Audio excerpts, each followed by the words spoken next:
Hey y'all, how's it going? Happy Thursday. Hope you're doing good. Sorry I'm a little bit late today. Rights equals P. I can't. Cat Marionette just subscribed. Nyan yan I an yan I am yan I am yan I am yan I am yan I am yan I am ya. Nyanya.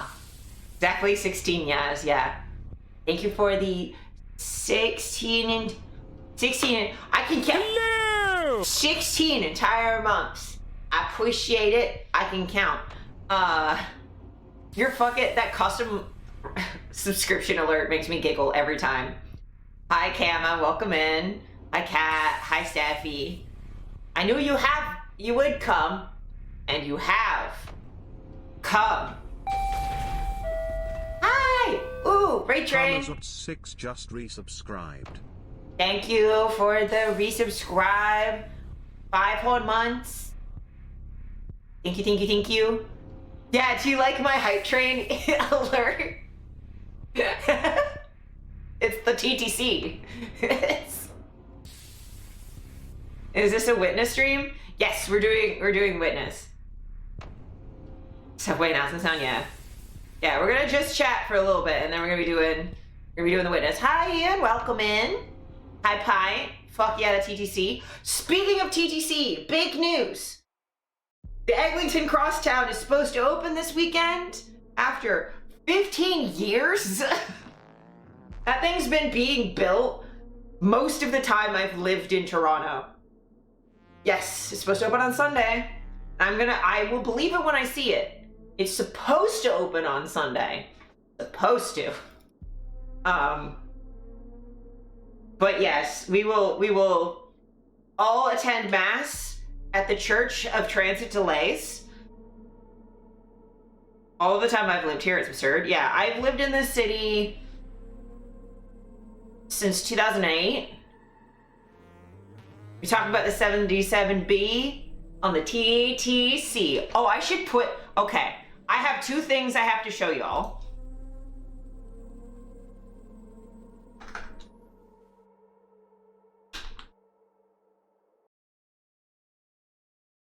Okay, I'm gonna mute the actual music and we're gonna watch this song because it's stupid and I love it.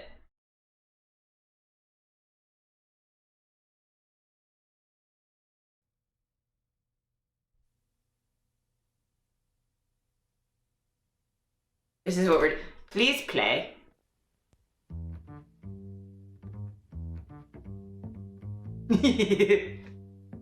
Yes.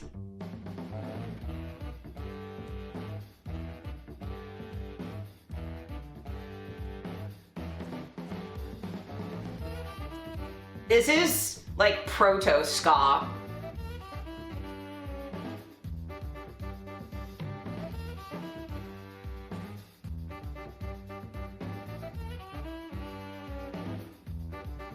I think my favorite part is I can recognize where this is. I mean, it's on Spadina, but I know where on Spadina.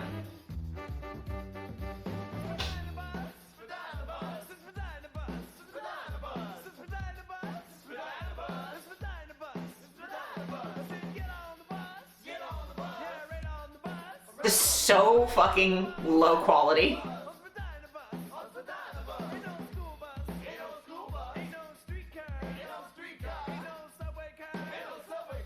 The fucking Canadian accent is so strong.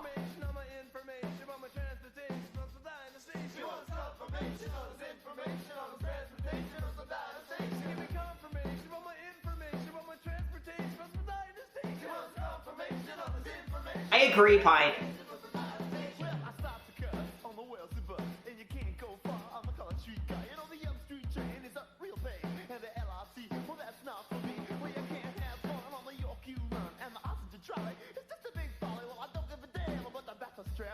Ditties!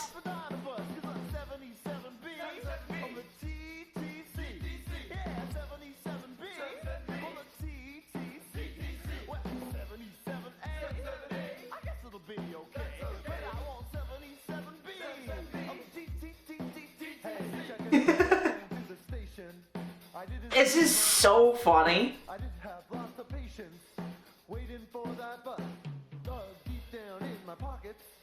The ancient bosses. Yeah, and the fact that this is like before we had the Spadina streetcar.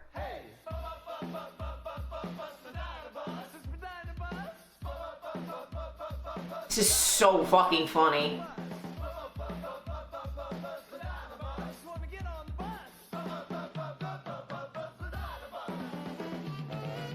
This is so fucking funny. Pre-streetcar Spadina, yeah, and the non-accessible bosses. I've never been on, oh no, I've been on the old buses before. It wasn't perpetually jammed. Oh, we didn't say that. I'm not sure the saxophone in the middle of the thoroughfare really helped it not being jammed. Thank you for the hype train, I appreciate it.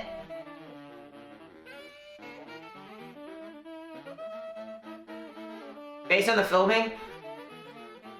Yeah, I feel like this is filmed on a, like, middle of the day, ideal time to...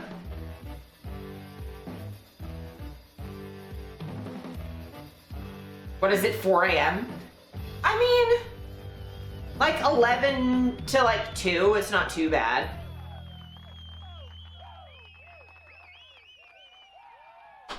It's Spadina bus.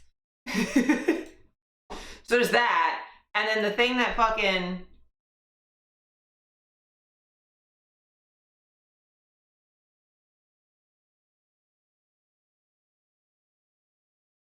Three weeks of summer, yeah. But I was always cursed, yes.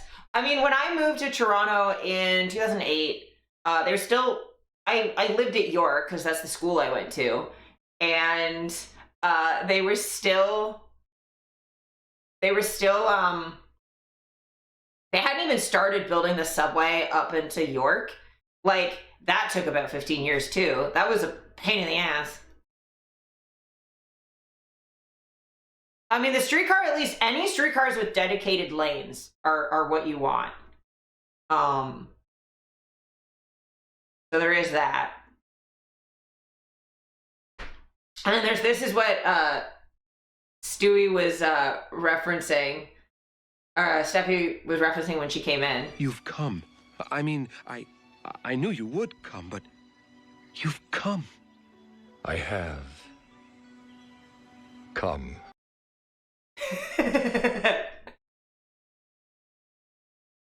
I knew you would come, but you have come. So there's that. That's the references for today. Oh yeah, global warming is cyberpunk meme. Yes. But yeah, so that's the TTC has new things and I'm so excited. I'm so excited about it. And what have I done in the last week since I saw you?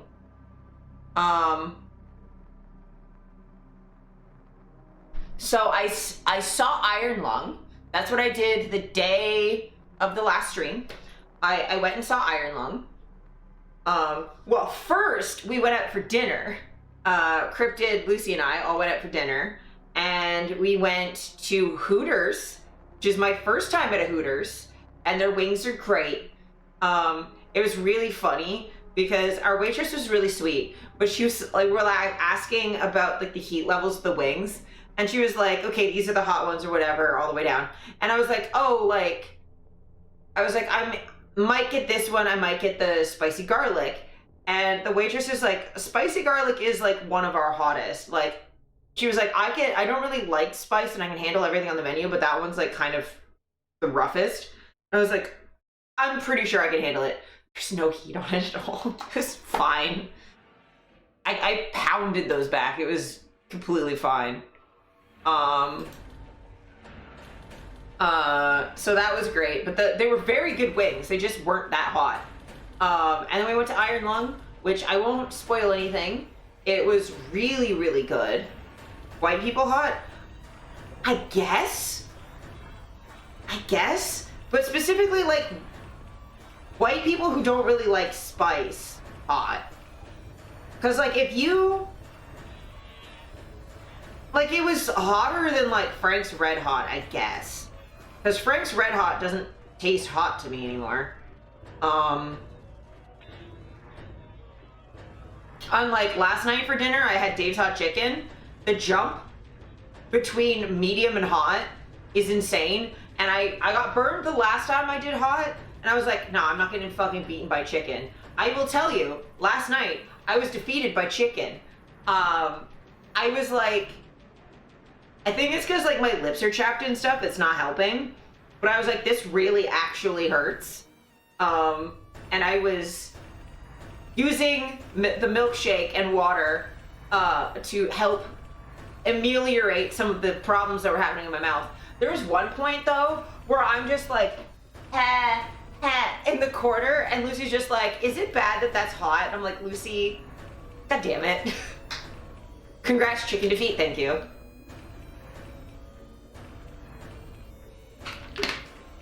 I did spend like a solid like 30 seconds running my tongue under the sink. I was like, it burns. It was very good, but it burns. So yeah, but the leap between medium and hot, because like medium for me from Dave's Hot Chicken is not like, there's like no heat to it. It's just good. And hot destroys me. And I was destroyed again this morning, which is not normal for me for chicken or spice. I don't normally have digestive consequences to my hot sauce antics. This is only the second time in my life I've ever had digestive consequences to heat. Ever. And I think the other time was also the hot from Dave's Hot Chicken. Because the thing is, most of my hot sauces are ghost pepper. And like one of them is like Carolina Reaper and like Moruga Scorpion. Like I have hot sauces. I normally don't have a problem. Spicy ramen that's so hot it makes my tummy hurt. Yeah, this hurt my stomach. My tummy was bad last night. And I'd burp and it would burn again, and I'm like, oh fuck. But yeah, so Dave's Hot Chicken, they were not kidding. The hot was not an exaggeration. It is in fact hot. And the fact that they have 2 more spice levels above that, I'm like, no fucking thank you. I think though it's because it's a dry rub, because like wetter sauces, like there's other stuff going on. Like dry rubs are usually hotter, if I remember right. But yeah, that was a lot. I will say Iron Lung, that was also a lot, and by a lot I mean a lot of blood. There's like chunks of it where you're like, yeah, this is supposed to have the most blood used in any movie. Okay, where? Oh, there. Oh, okay. You're like, I get it now. Jesus fucking Christ, there's a lot of blood. And there's also a moment where I'm like, oh, that's when Mark got the blood in his eye and had to go to the hospital. Like, you can tell that was the moment. I don't know if that's the take they use, but you're like, oh, that's the moment where that definitely happened, though. It's very good. Don't listen to any critics who are, like, online telling you it's not incredible, because there are critics out there that are like, I don't get it, blah, blah, blah. It's, I saw someone who was discussing the reviews today who was like, it's because it's edited and cut for gamers who are used to like a certain level of like ambiguity, especially those who are used to like horror video games. You just get dropped somewhere and you're like, okay, I guess this is what's happening. I can play in here. This is the sandbox I get to play with. I don't need a lot of exposition. Like, for example, we played Silent Hill 2 Remake here on the channel, right? Silent Hill 2 does not explain to you why the fuck you're going to hell. They don't explain any of that. At no point in Silent 2 are they like, oh yes, this is the dialogue explaining to you why the town's like this. You have no idea, and like, you don't know what the fuck is going on with James until like near the end. Like, there's just all these people in this town and monsters and shit, and you have no fucking idea why. You have no idea why it goes like from foggy to rusty. and then to like ultra rusty, you're like, I don't know why the fuck this is happening. And it never really explains to you in Silent Hill 2 what the fuck is happening. Silent Hill 1 and 3 kind of like expand on what's happening, but Silent Hill 2, the most you get is a couple references to like the girl that's like left on the island, and some like cult shit is like referenced, but it never explicitly explains anything. I consider that normal for horror in general, but people are bad at engaging with horror. I would say that is normal for good horror, or like psychological horror, cosmic horror, gothic horror.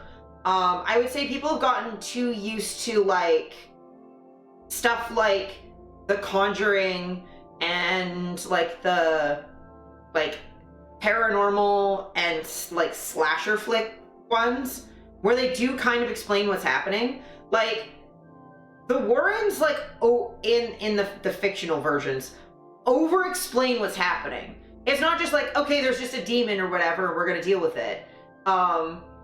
Like they explain like, oh, we're going to explain to the family what's going on. Most slasher style stuff isn't really horror so much as it's spooky action. Yeah, and I mean, I'd say gothic horror is less horror as it is spooky romance. Horror can be split into spooky romance and horror about being stuck somewhere. And it often has both, where you're stuck somewhere and then you have some sort of spooky relationship happen. Cause like, romance with a capital R, yeah, exactly.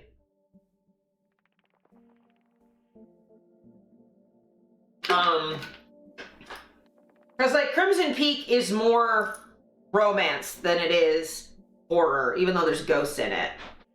I think there's specifically a line in the movie that says, this is not a ghost story, it's a story that happens to have ghosts in it. Or like, even like Nosferatu and Dracula aren't like traditional horror. Because there's a lot of like romantic shit going on in there, with a capital R specifically. But like Hereditary, the shit that's going on in Hereditary does not get explained, and you're not even really sure who the main character is for like the first half of the movie. Yeah, exactly, fine. Or like Midsommar. If you want a fucking slow burn, Midsommar and Hereditary are like 2 to 3 hours long, and fucking nothing happens for a while. Like in Midsommar, like there's just a huge chunk that's just establishing shots of the Swedish countryside and the Harga talking about random shit. That like, it does establish some stuff, but like, in that like slow burn way. Or like The Witch. That doesn't establish fucking shit. You have no idea what the fuck is happening. Like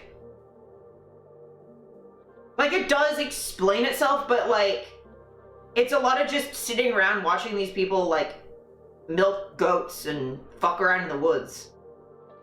I should watch Midsommar even if it fucks me up. Midsommar is so good. I would say like the opening scene is really hard. For me. And then it's like more standard horror, I guess. But yeah, like, well, standard horror as far as it's like, it's not extremely graphic. There's not like a lot of like triggering shit that happens really.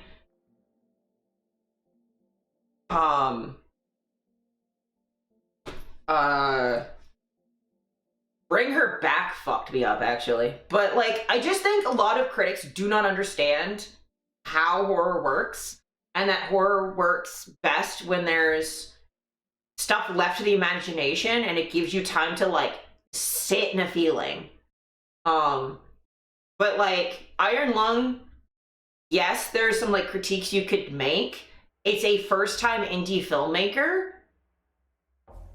Like, of course there's gonna be critiques to make. There's stuff in it that I wish was better.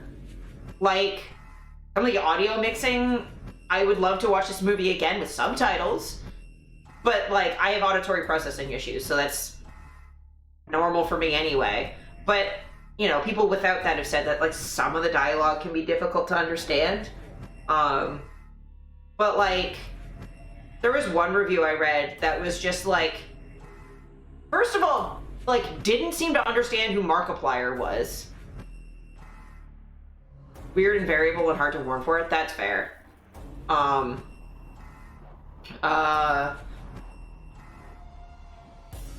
But yeah, they were like, oh, he like mainly does like comedy video game commentary on YouTube, and like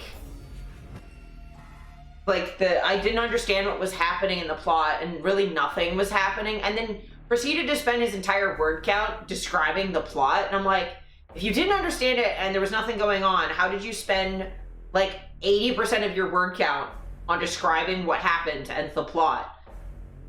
Like, what do you mean nothing happened?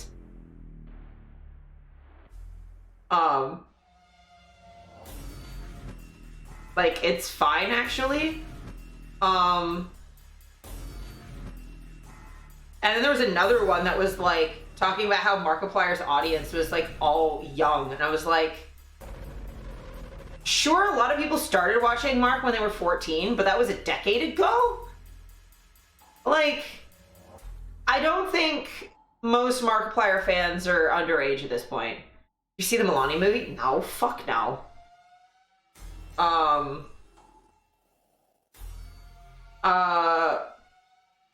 But yeah, just the idea that like describing Mark as someone, you're doing a movie review for Mark, right? And you're describing him as just someone who makes funny YouTube videos about video games. Like, yeah, he does, but you're not going to mention the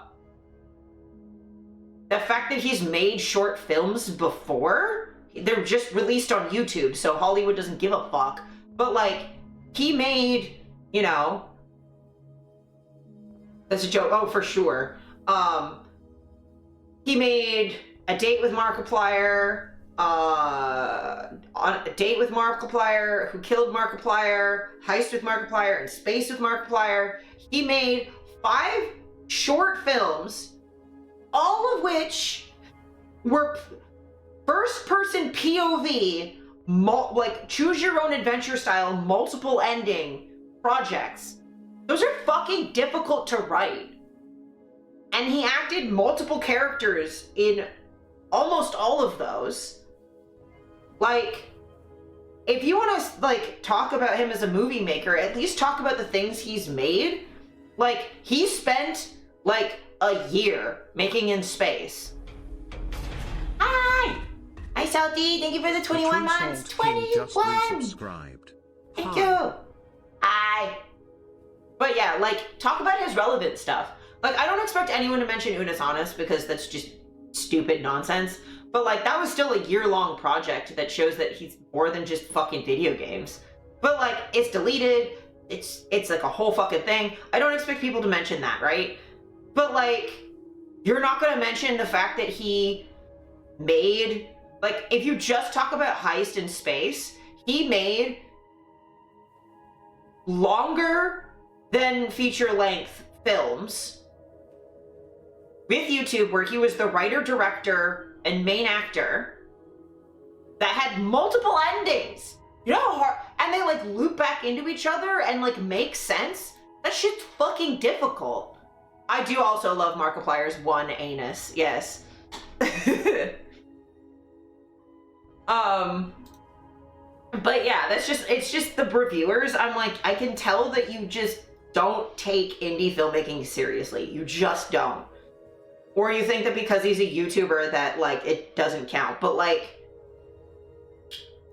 part of the reason I brought like Bring Her Back up is because that was made by fucking YouTubers. The directors of that were 2 Australian YouTubers.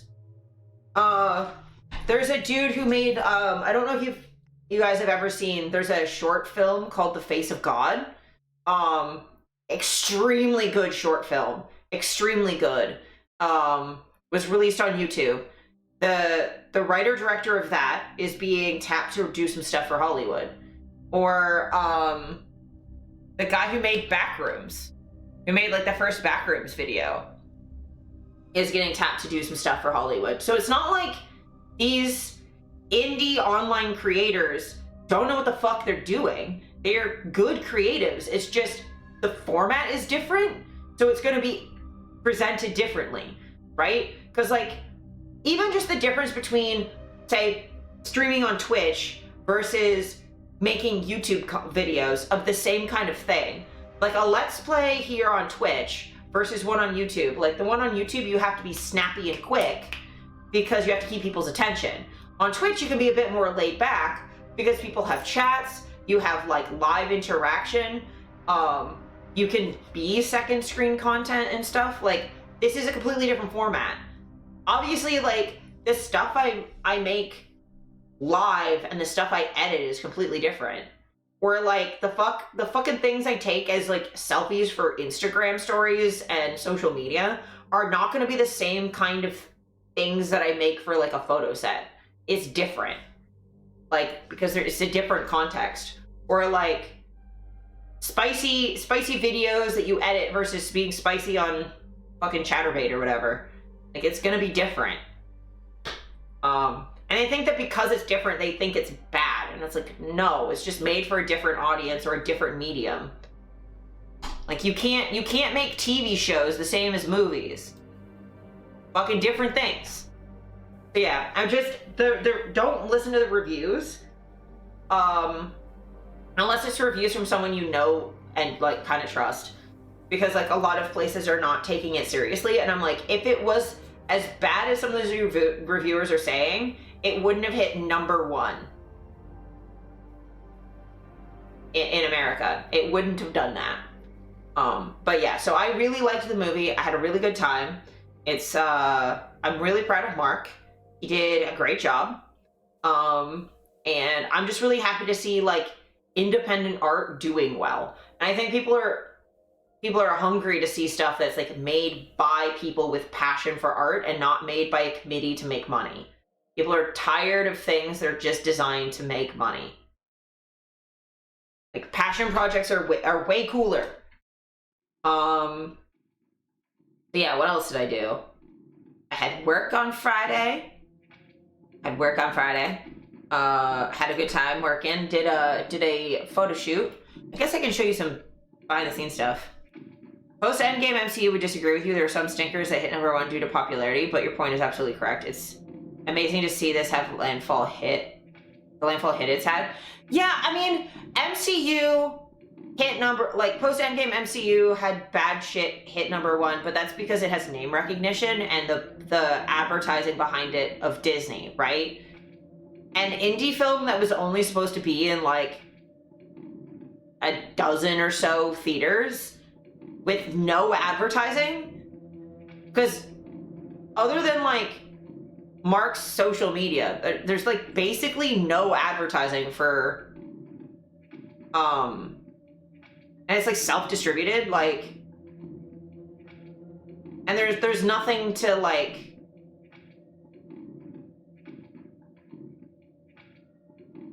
he doesn't have the success of like Endgame to get people to be like, oh well, the last thing was good, so I might as well check it out. Like it's not like a sequel bait thing. But I do get what you mean though, that like bad movies can hit #1. I just don't think bad movies with no advertising really do that. But yes, let me see if I can show you some BTS of some shooting stuff that I've done. I did some shooting.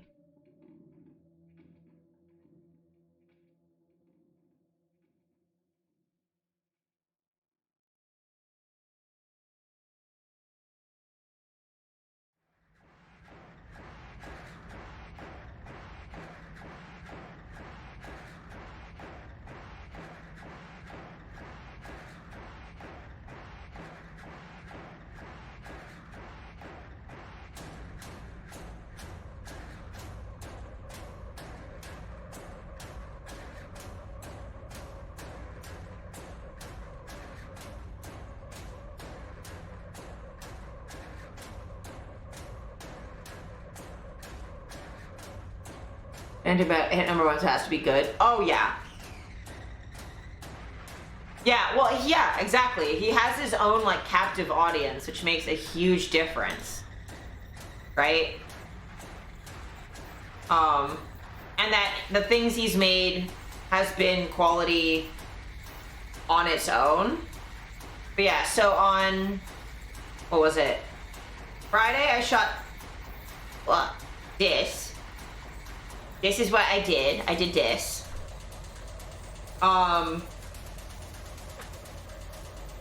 And then, what was it? Tuesday, I shot him again. I shot him again. Oh, there we go. Shot him again. And I put him in rope. So Fox Husband has finally been cosplayed. I'm very excited. Thank you, Kama. I will say though, okay, so Friday was like a very long day, but it was very good. And then Tuesday, I shot Fox Husband, but there's a way of sitting in Japan. It's called seiza, but you sit on your knees with your feet tucked under you.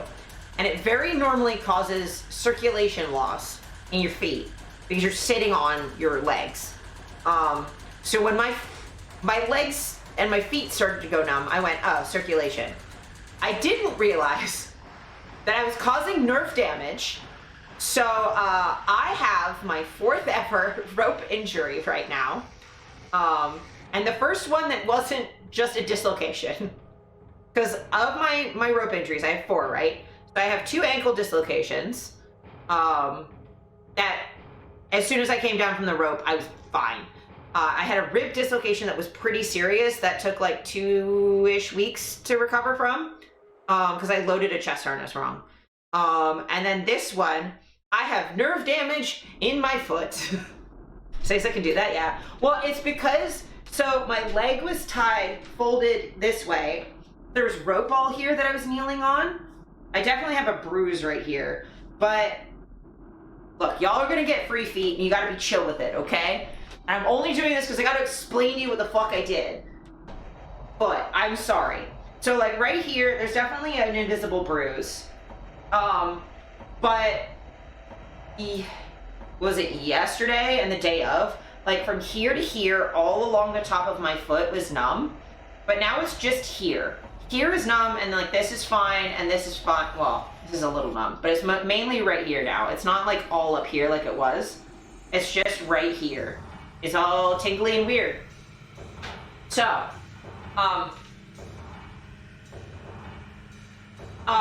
isn't sitting like that supposed to be a sign of respect because it sucks to sit like that? Yeah, so basically they started sitting like that as a way of demonstrating you don't mean to attack them because you can't get up quickly because your feet go numb.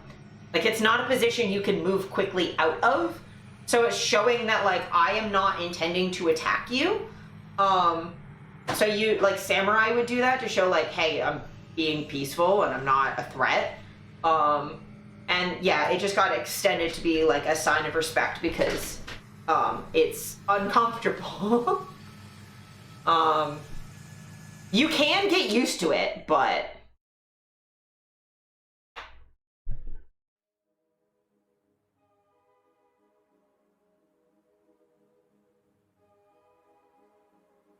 yeah, so my foot's a little tingly, but it's been getting better. It used to be more of it. And you know, I've had nerve injuries before, not from rope, but I've had nerve injuries before. I crushed my fingers once. So I had nerve damage in this finger, that one. And obviously top surgery, so like I still have numb spots like here. I've had nerve damage before, it's fine. I know I just gotta give it some time and it'll heal, but it feels weird right now. And then what else have I done? I know there's one thing, but I'm trying to see if there's anything else I've done in the last week other than the one other thing. No, it's just been physio for the last couple days and then seeing Salty for a bit. So the only other thing I did was on Saturday, I went to the ghost show. I went to Ghost for the Skeletor. It was really good. It was my first time at the Scotiabank Arena. And it was really good. I got to Union Station, like the Union, like got out of like the TTC part and walked into the next bit, and the end of the line wasn't there. It looped around and you had to go all the way through and then all the way up and then past the fucking Shake Shack and then up past Miniso, up to the hallway to... It was a long ass line. So I stood through that whole line. Scotiabank Arena is solid. It's decent. It's not as accessible as I'd want it to be, but it's otherwise fine. So then when you get into the hallway, it like zigzags back and forth, and the security saw me with my cane and just grabbed me and went, "You're not waiting in all of this. You have a cane. We're gonna take you, over here now." I was like, okay. So they just put me directly in the security line. Security was really chill about me having a big metal stick in my hand. Compared to the other 5-figure capacity venues, yeah. I mean, a lot of, like, the big venues tend to be really not very accessible. And I mean, I'm never going back to the fucking Downsview again. That shit sucked ass. I thought I was gonna die. So, having venue seats made of concrete instead of flimsy bleachers was much better. But yeah, so I went through security. I'm not the biggest fan of the lock your phones away thing, because it meant that I couldn't re-ask my roommates to come pick me up, and I had no way of being in contact with anybody. So for like accessibility reasons, not my favorite thing in the world. I understand why. I know performers don't like performing to a sea of phones, but like, I don't love the I'm gonna lock your phone in a pouch and you don't have access to it within the venue. I don't like that at all. I mean, for me, I usually have to track medical information on my phone. One of my phones is my heart rate monitor. That's how I keep track of my heart rate when my heart rate's being weird, which hasn't been an issue lately, but I know for other people, like, they also lock up smartwatches and stuff. So like, if you're using like a Samsung Galaxy Watch or whatever to track your heart rate for medical reasons, they take it and put it in a little pouch. And then you keep the pouch. So it's not like they're taking it away from you and you don't know where it is. But it's just like, not my favorite. It's a safety concern for disabled people, yeah. So like, not being able to like tell people that I'm in the venue okay, not being able to ask like if there was like a safety issue and someone was harassing me, not being able to do that, not being able to like if you're meeting someone there's no real way to find them once they're in the venue, if you're not at the same seats, or you have to like find each other ahead of time. You can't do things like if I had not been, because I went alone, if I hadn't been there alone, usually what I do at shows is I have a partner come with me, and I have because I can't stand in a merch line forever. So what I usually do is I give my credit card to one of my partners to go stand in line, send me a photo of what the merch is, and I tell them what I want. Or like they usually like take a photo of the merch before they get in line, send me a picture while I'm sitting in my seats, because I get to my seat and sit down because I can't go up and down the stairs a million times. So they tell me what the merch is, and I decide if I want something, and if I do, they wait in line, I pay for it. But I can't do that. So like, it's very difficult for disabled people if you take our phones away from us. They do for people's insulin pumps monitored via smartphone. I have no idea. Like, you could maybe argue an exemption, but like, it doesn't seem like it. But yeah, like, I'm not, obviously it's not the band's fault, necessarily, and it's like a complicated thing because I do get it, but I did appreciate when I went to go see like NSP the last time I saw them. Danny was like, I don't like performing to a sea of phones. Well, there will be a song where we let you do all your photo stuff, but for the rest of the show, can you keep your phones away so that I can, like, you know, fucking perform to people, please. And from what I could tell from sitting on the balcony, everyone but like one person was like, yeah, absolutely, and just put their phones away. And then took them out for the one time we were allowed to. And like, I know you can't just, especially in one of those like huge venues, you can't necessarily, Maynard's of the same opinion, yeah. And like, I appreciate the sentiment. It's just like if I was coming in, like sometimes I go to concerts while I'm working, which I know fucking privileged as hell to be able to like work from wherever I want because I work off a phone. But if I was working, I can't go to a concert if it means locking up my phones because I need to be able to access my phones. Like there are things that I have to be able to do. Like the only reason I was able to go to the show at all is because the show started at 9 o'clock. And it was on a Saturday, so I didn't have to, like it was late enough that I wasn't working anymore by that point.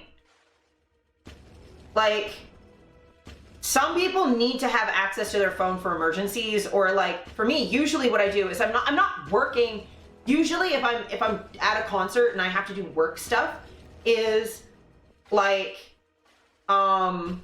usually it's either I have to buzz one girl in one time, and I just have it on vibrate so it doesn't disrupt everybody, or I have to do like website updates, and with that I just do it between the opener and the main. I do it during like the sound check and the swap over, because there's usually like a lull.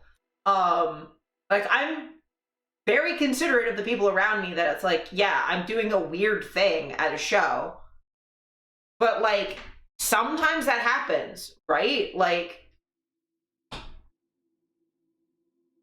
they should have been told that it was an unenforceable policy. This is genuinely just a bad idea to try and enforce. Yeah. Like,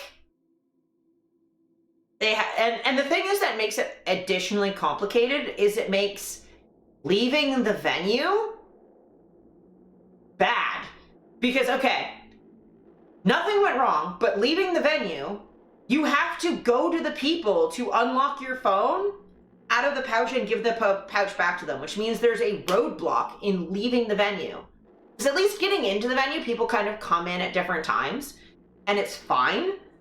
But if the show ends, the encores end, it's the final thing, everyone's leaving at the same time, you now have like 10,000 people in like the two exits in a massive crowd trying to get out. They did a good job in that they had a bunch of people to get your phones out. But yeah, if there was an emergency, if we had to leave quickly, our phones are just like if there was a fire and I had to just book it out of the venue as fast as possible, like, do I have to just wait around to get my phone back? Like, what do I do? Like, what is the process there? Yeah, or like if there's a shooting or something, like I can't tell people that I'm okay, or like what do we do? I would honestly report that to the fire marshal. Yeah, like it seems like something that like the idea comes from a good place, but actually enforcing it has a bunch of consequences that no one's actually considered. When it comes to like actually implementing it. The show itself, though, was great. That will cause a delay in reporting an issue, runs the risk of shutting fire at a venue with 10,000 people. Yeah, and it means that, like, you're dealing with larger crowds than necessary, and you can end up getting, like, crowd crush and tramplings and stuff, if people start to push. People were very, very well behaved. But it just takes one shitty crowd before someone's going to get hurt because you all are stuck in this crowd together.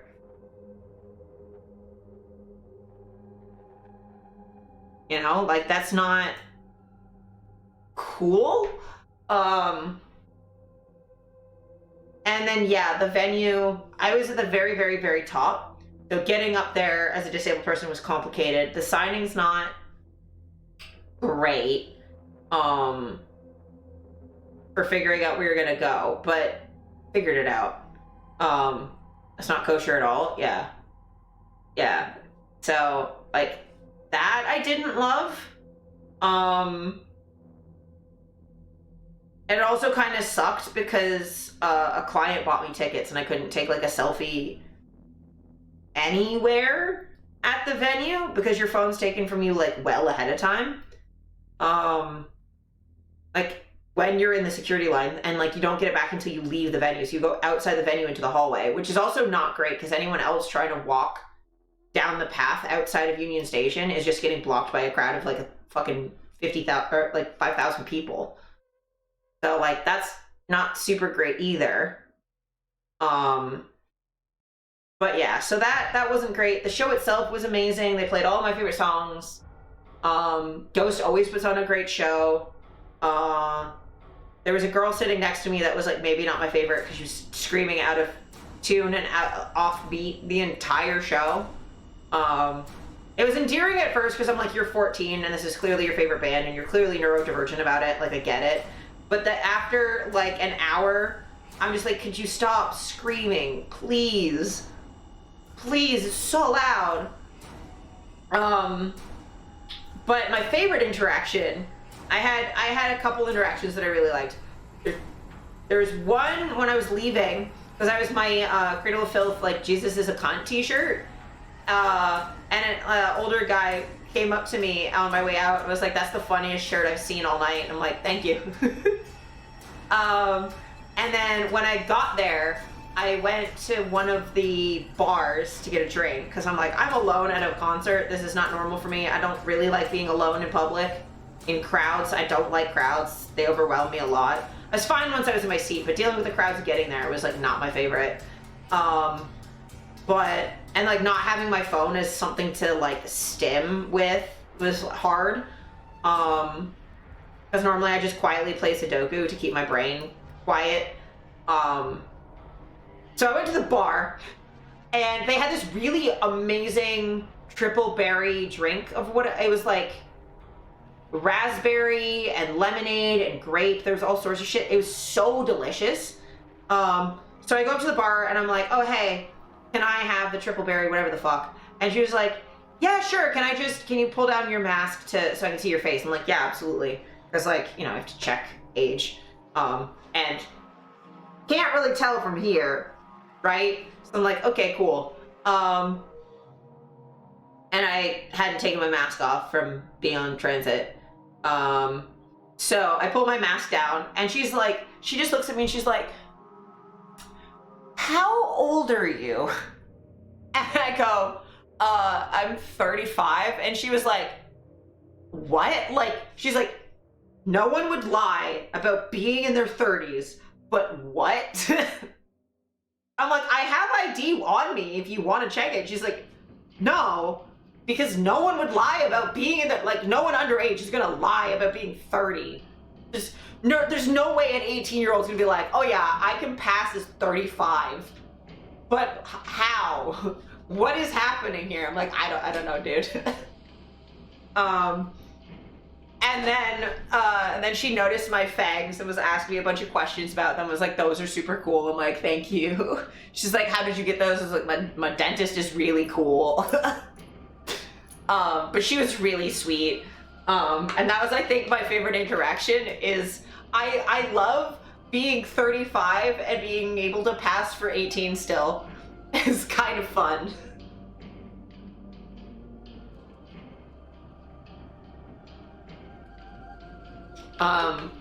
But yeah, so apparently I still look really young. Who'd have thought?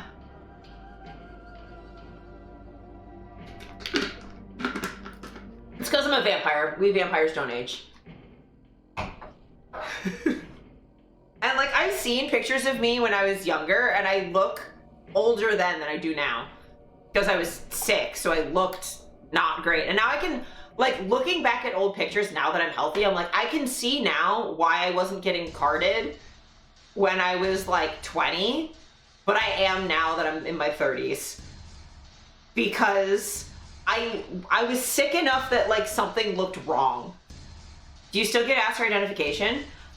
Not super often. But I will say the first time in my life I was carded was right after my 30th birthday. I do get people thinking I'm underage. Like when I got my second COVID shot, the nurse thought I was under 18. And like I was in shorts and a tank top, like all my tattoos are visible. Like, yeah, I had a mask on, but like, I'm like, I don't feel like I look like a teenager. I don't think I do.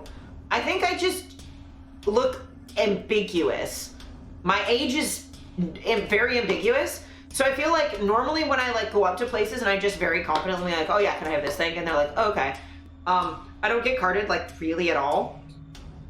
But the only times it's happened has been in my 30s. It's not like common, but I also don't drink that much. And when I do, I'm very clearly with like other adults where like I'm with people who look like they're older. So by hanging out with them, I look, because I don't think I look like 16. But, and I also do most of my drinking with my parents in my hometown where everybody knows me, so they know I'm old enough. So that, I don't know. I don't really get carded now, but it happens occasionally, and every single time I'm like, you're telling me how young I look.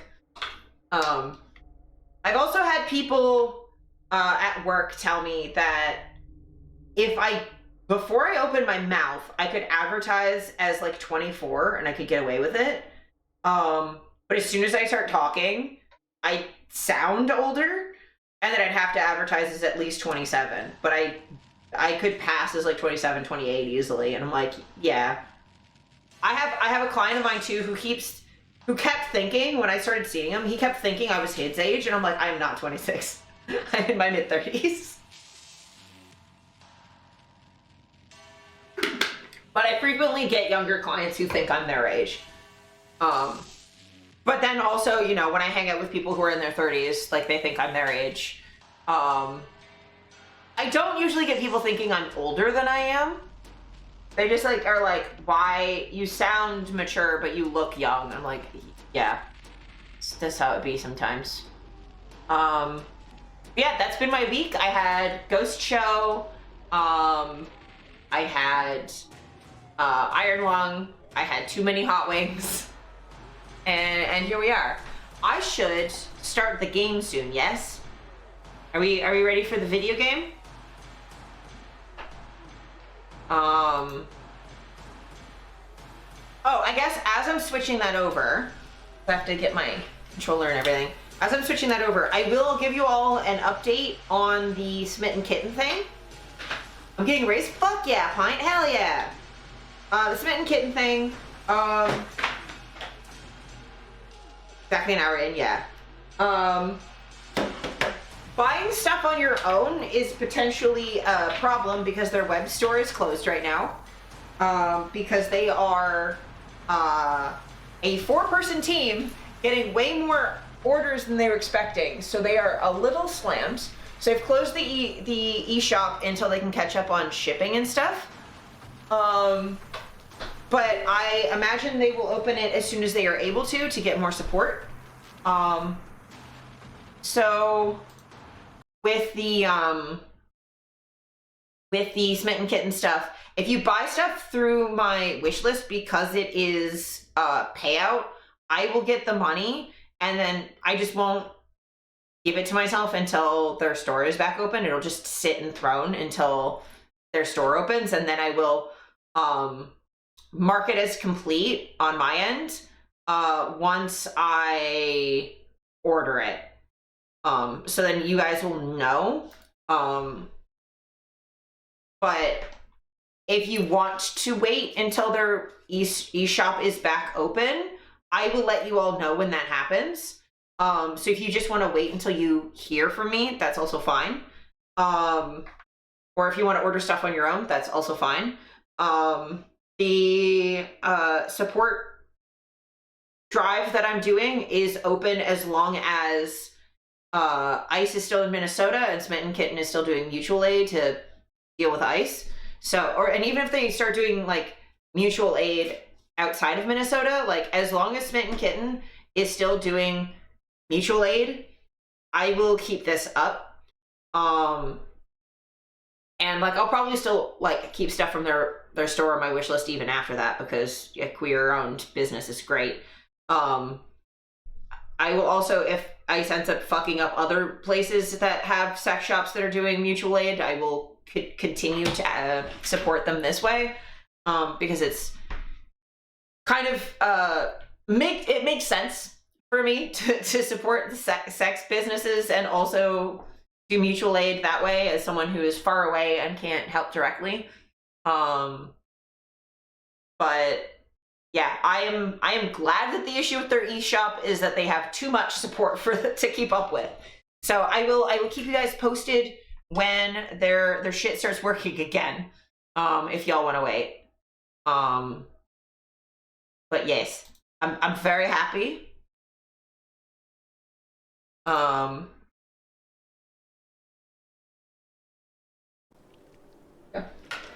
very happy that this is the problem that we're dealing with. Whoop. Oh yeah. Iron Lung flashbacks.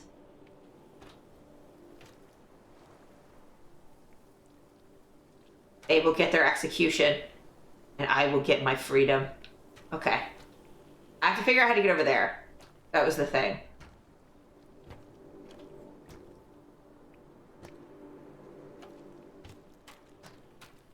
I don't think I can get there from over here.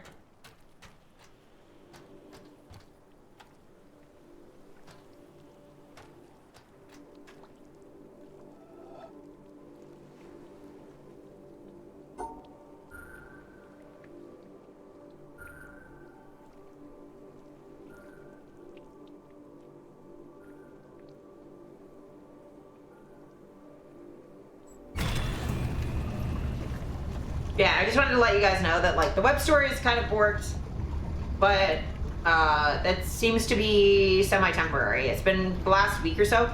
Just sucks that it happened immediately after I announced the thing. I did get someone who has friends that volunteer for Smitten Kitten comment on my thing on Tumblr, which is really cool. But hopefully they get back up and running sooner than later, and I can get back to supporting them, you know? Yep. Okay. How do I...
What?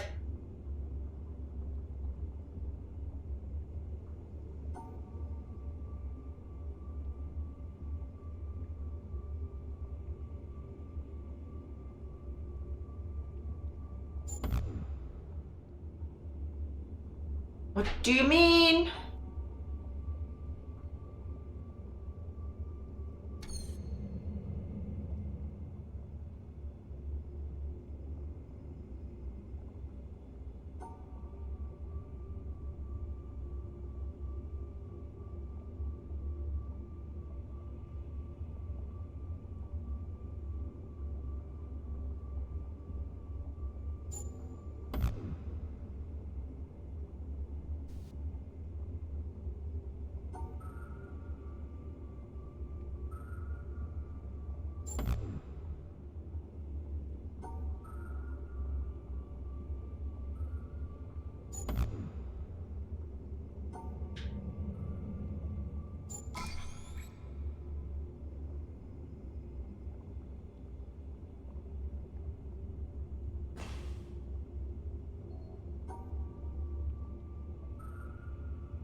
I'm doing this wrong, but I don't understand.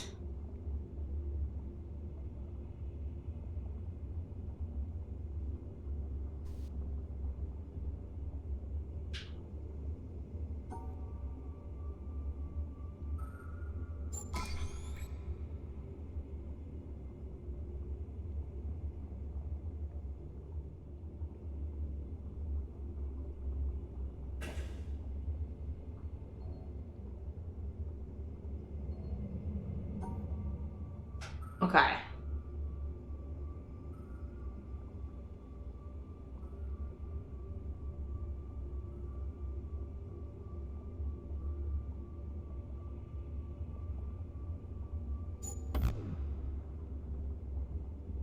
Okay.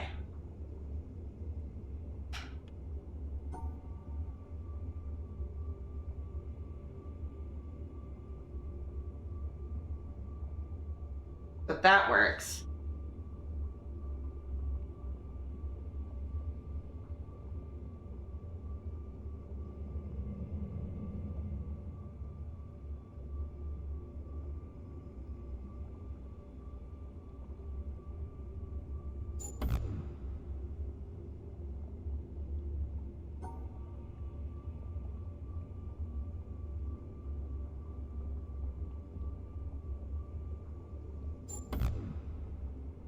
Okay.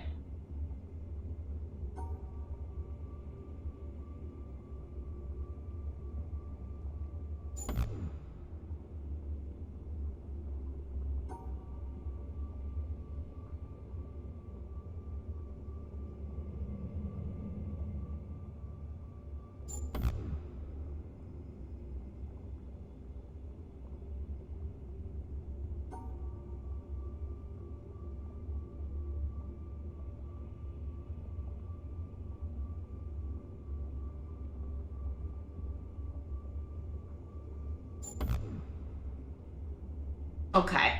I'm sort of getting that these erase these. So I need 3 to do this. Right? But then there's no real easy way to get one of these with this because it would make like an L of some variety.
Okay.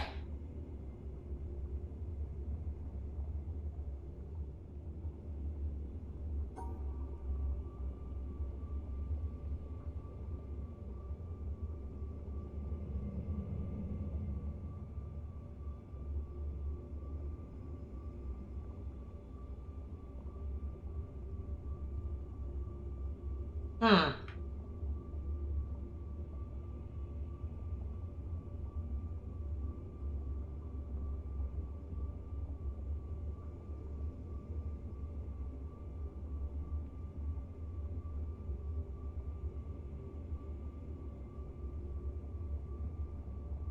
Be that. Oh, it has to be in the fucking... Okay. Well. There.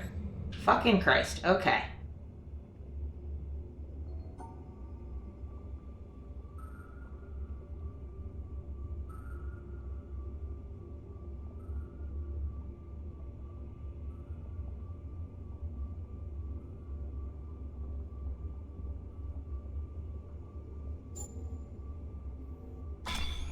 There we go.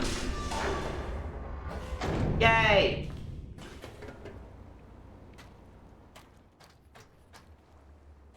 They're smart. Why are these puzzles under there?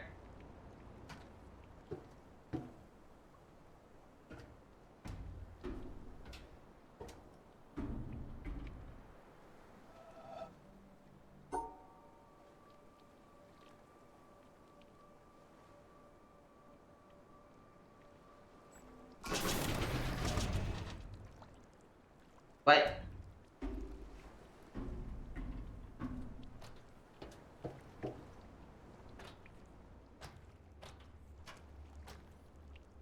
Oh.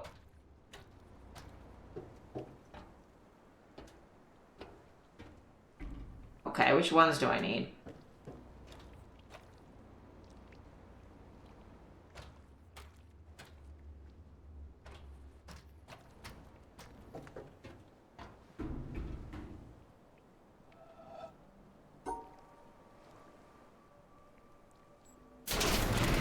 Whoa. Alright. Fucking Christ. Okay.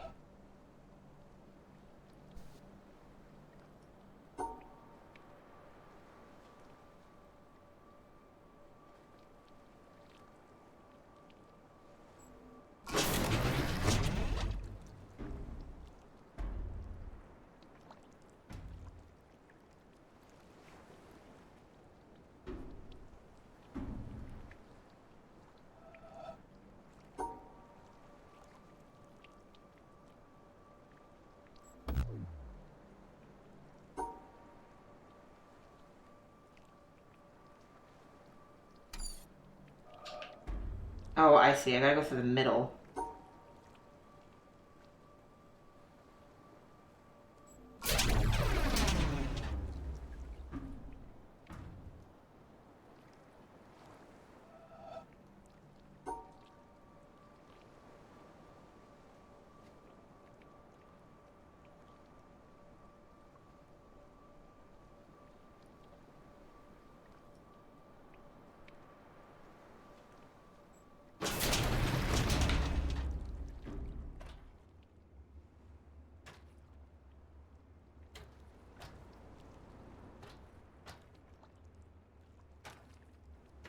Okay, nope.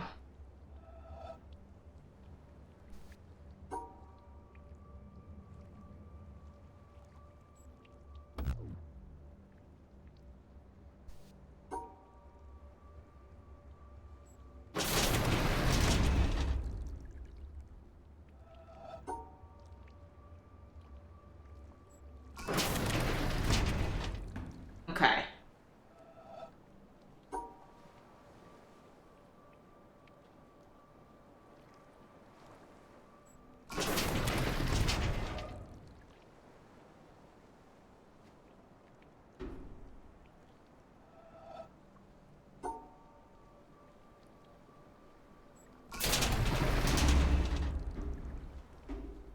Okay, because I gotta get there. Oh.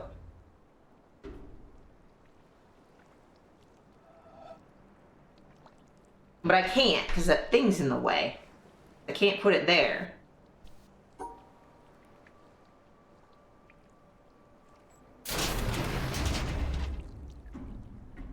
Just...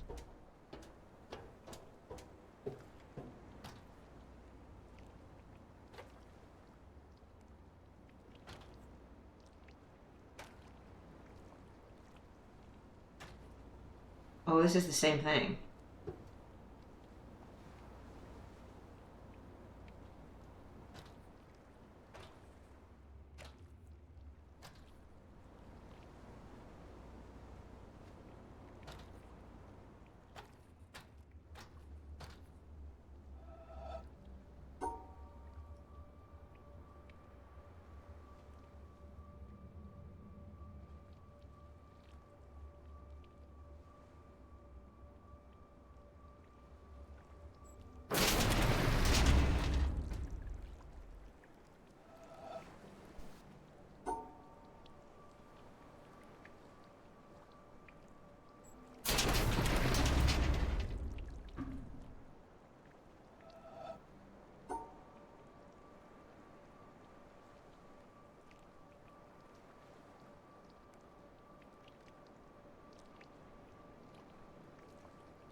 Um...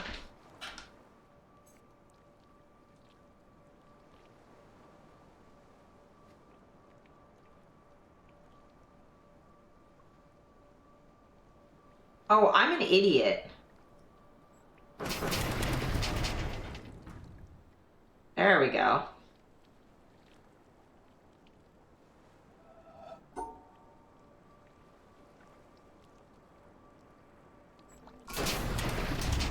There we go. That's all I needed to do. Jesus Christ, I'm slow.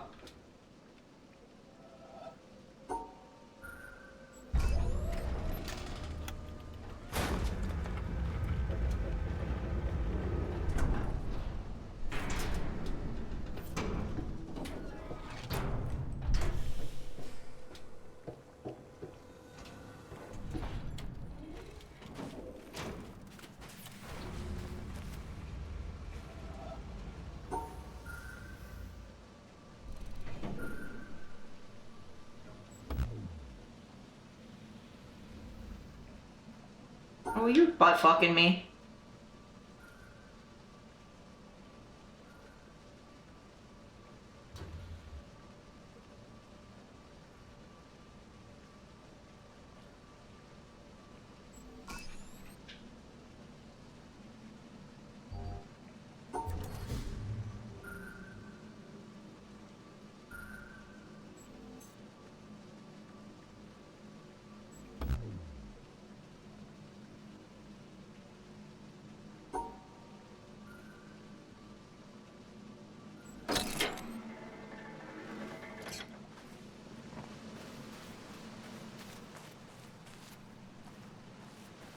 Goddamn game.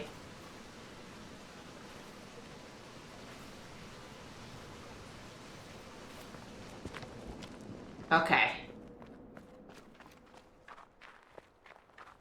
have no idea where we are.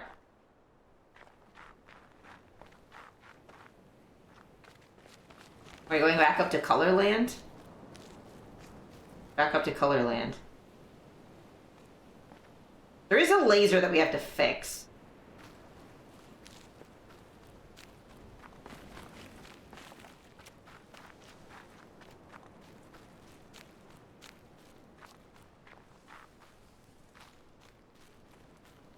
Hi, Bubba. No, Kirby.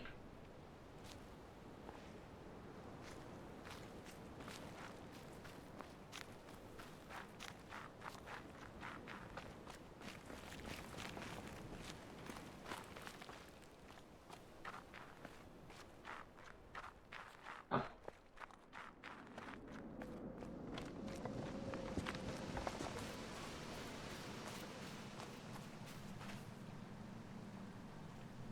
Don't jump, you silly goose. I'm right here.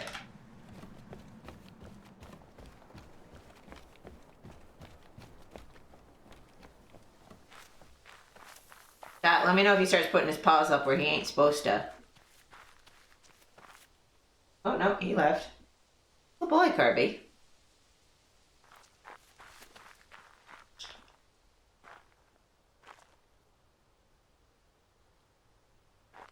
Wish this game had a better map that I could access without being in the...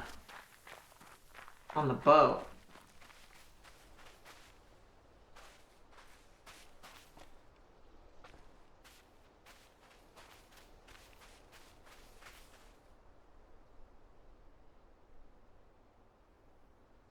What? Okay.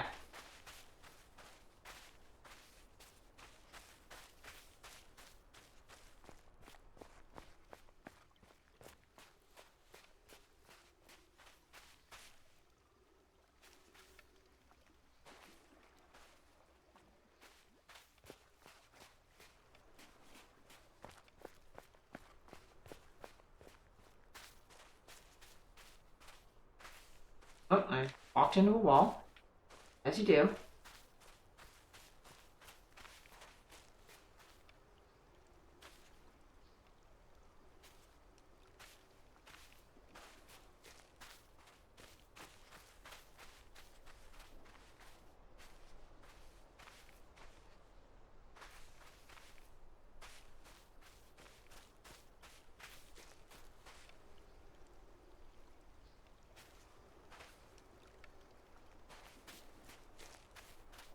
Alright.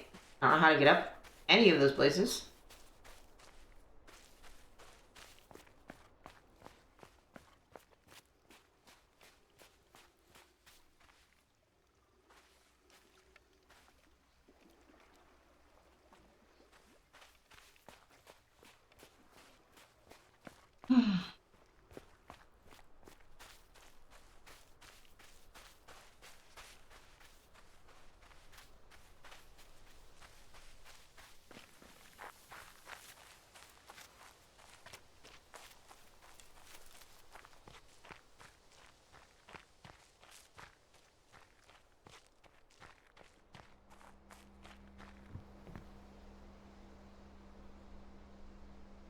Fucking excuse me?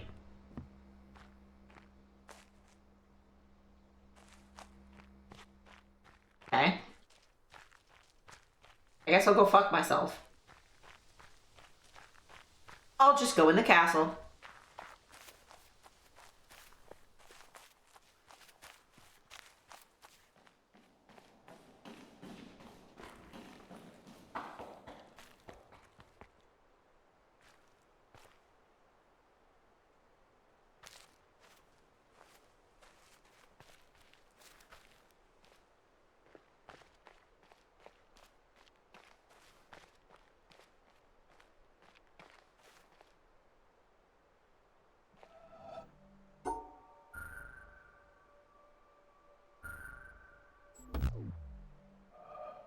Oh god, okay, how did I get here?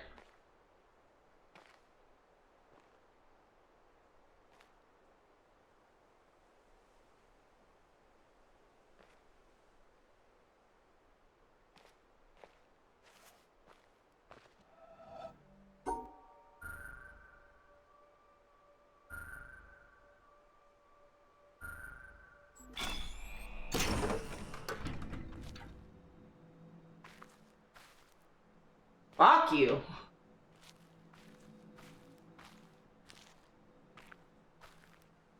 Okay.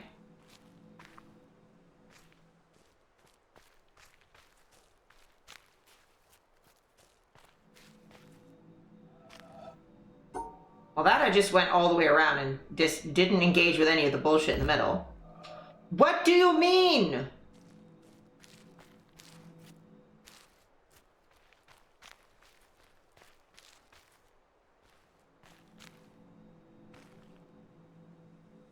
What do you mean? What are the rules? Conveyance makes me want to die.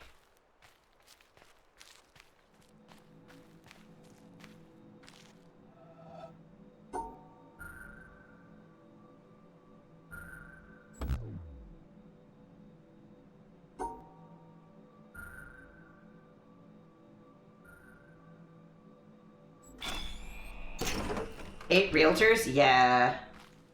Some of them are okay. Like, I've had a couple good experiences with realtors, but they're mostly ass.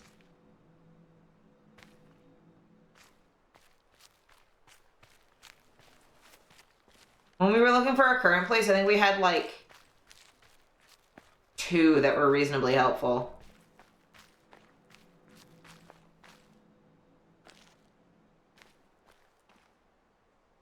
Right? The fucking void is everywhere.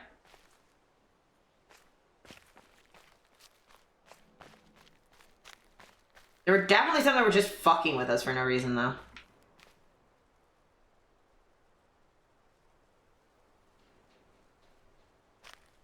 Yeah. Like, just do your job, please. Stop getting in the way of me and my housing.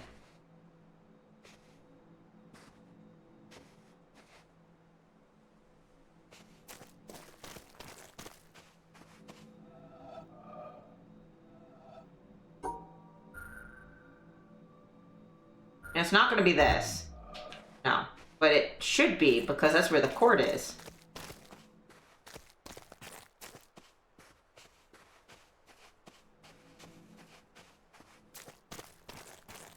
Oh, I see.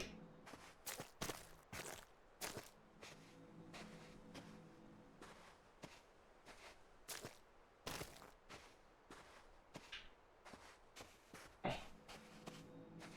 You go right, left. The end. And I'll round this last little bit.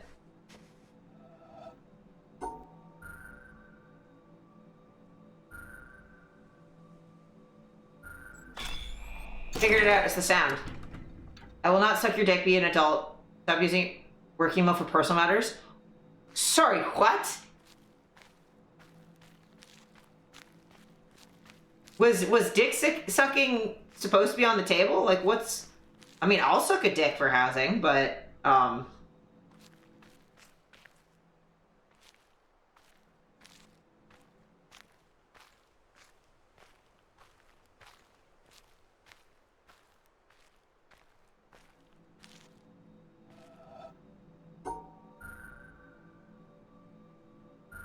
okay, wait.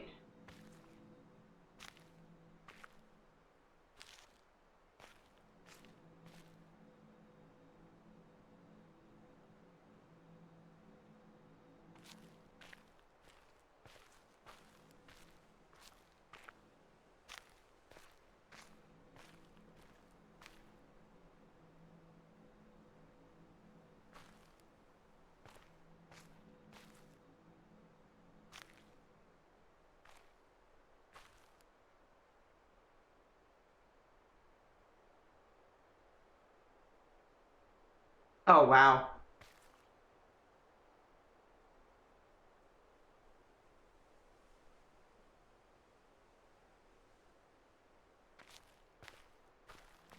Yeah, that's super unprofessional. Okay, so...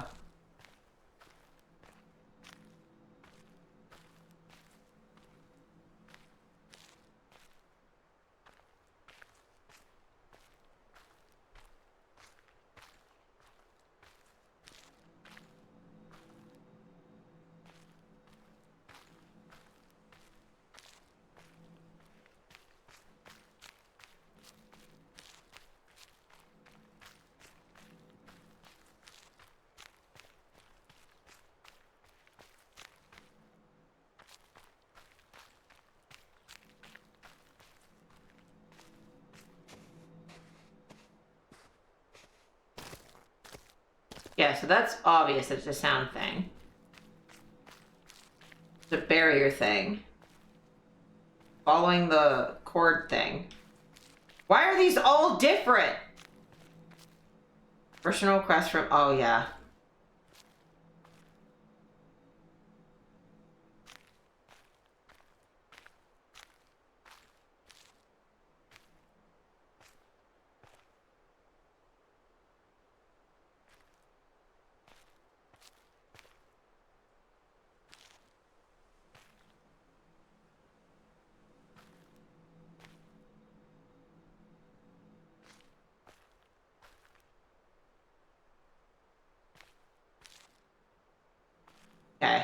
I see what's happening.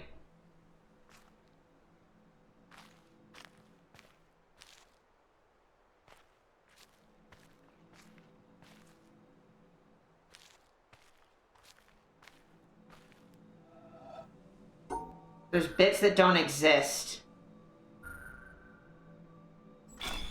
There we go.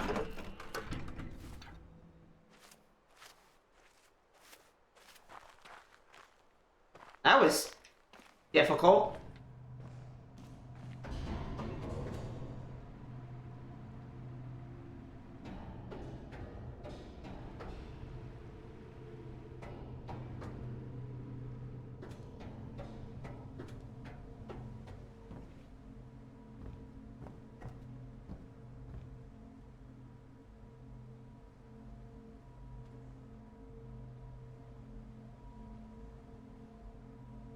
Okay.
Don't I have to link these all together?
Sorry, do I have to do all of these in a row? Because that's mean.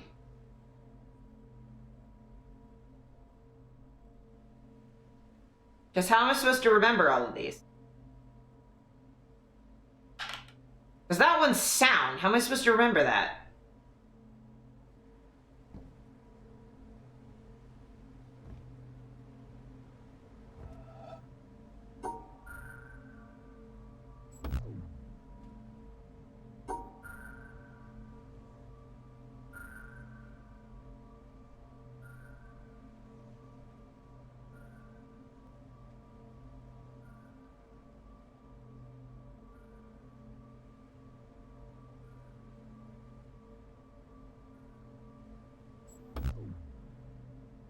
Okay, so I remember that was this way. This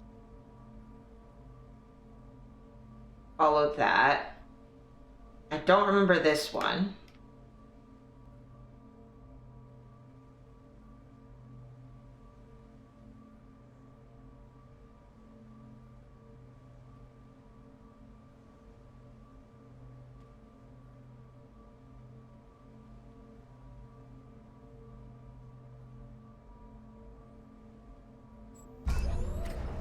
Oh, I did it from memory like a fucking god. I'm a genius. Oh, I'm a genius. Oh, that's gonna shoot me in the face, isn't it?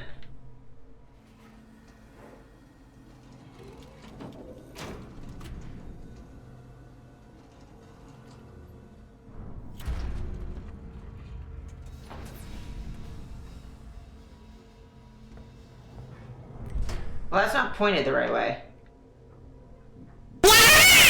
Oh, fuck. Thanks, Pint. All hail, thank you. Oh, don't point at me.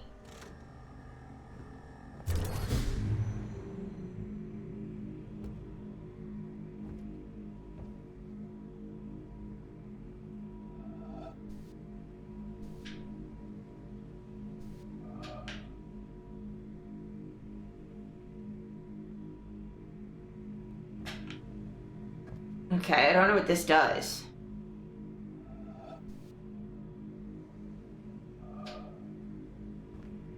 Do I have to go down and do that?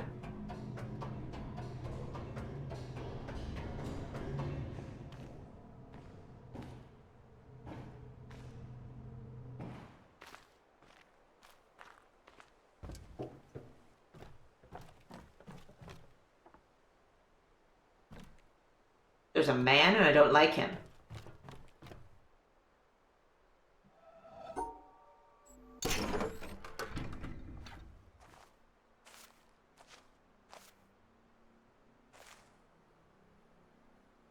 Hot.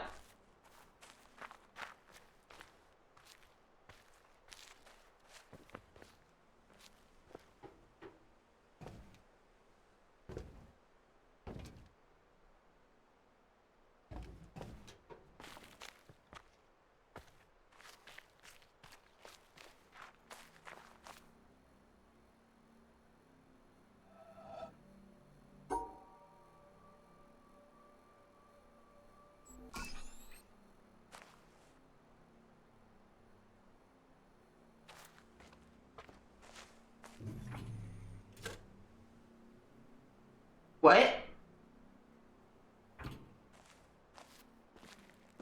Oh, I have to walk it?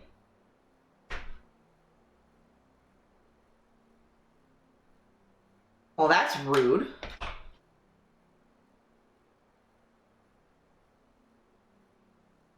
And cheat. Okay. I'm cheating. Fuck you. Fuck you, gang.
Okay, so I want to go like here, go pick that up,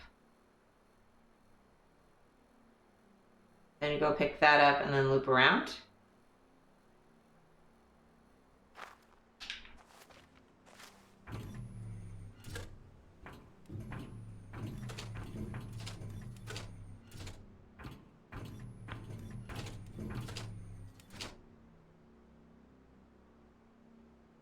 Can't go that way, so go this way.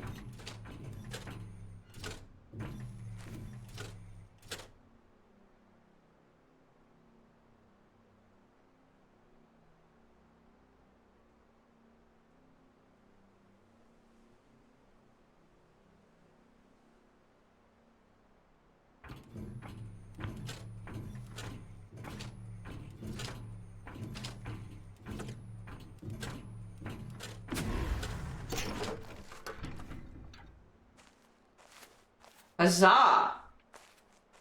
Did the thing. See? Got the 2 bits. Smart. I am so smart. I am so smart. SMRT. Okay.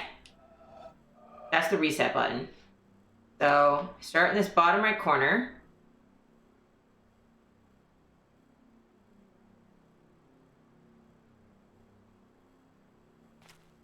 Oh, that's a bit broken.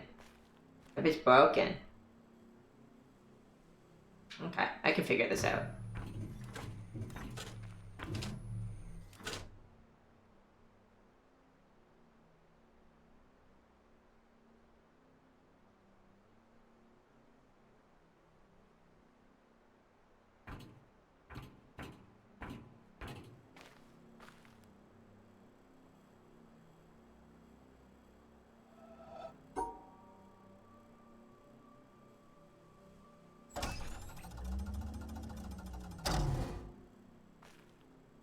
Okay.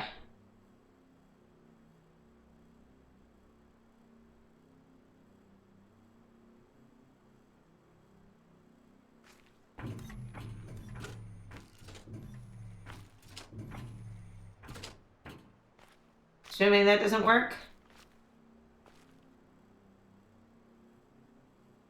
No, okay.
Hmm.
Okay.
I touched something I shouldn't have.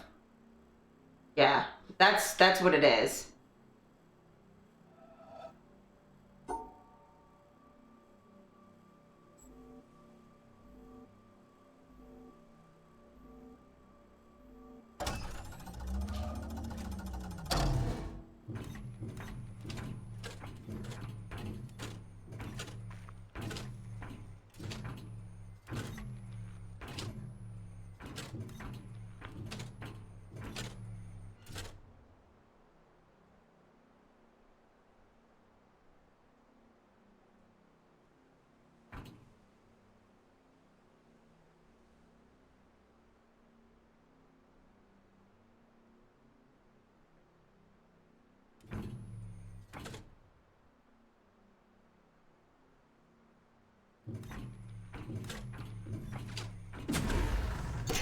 There we go.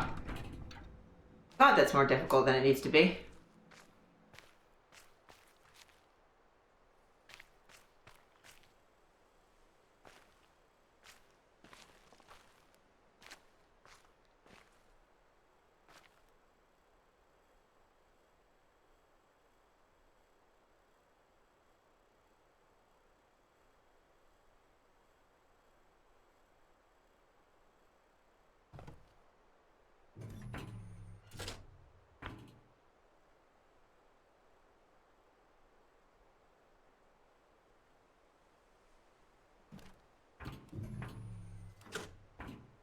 Okay, a puzzle game. Shut up.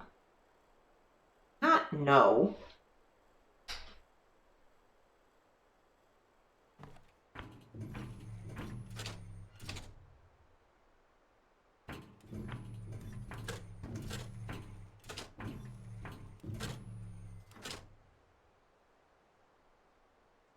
Okay. Oh, you were a little bitch. Fuck you.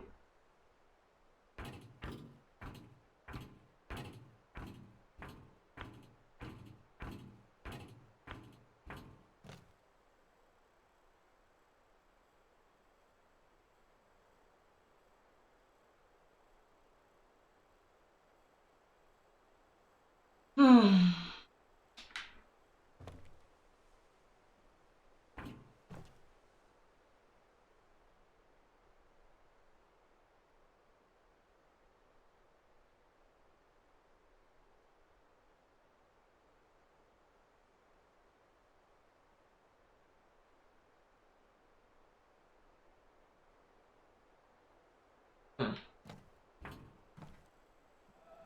Okay, so this needs to be a 4 across, but there's a thing here.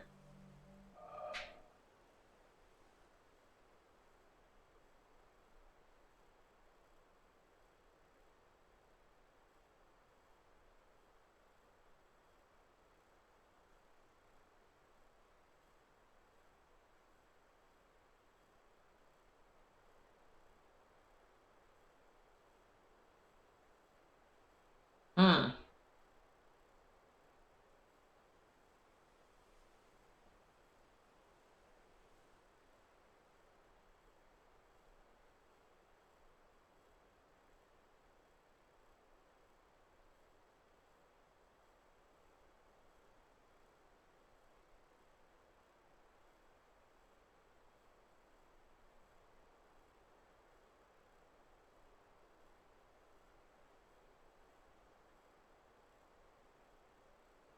Hmm.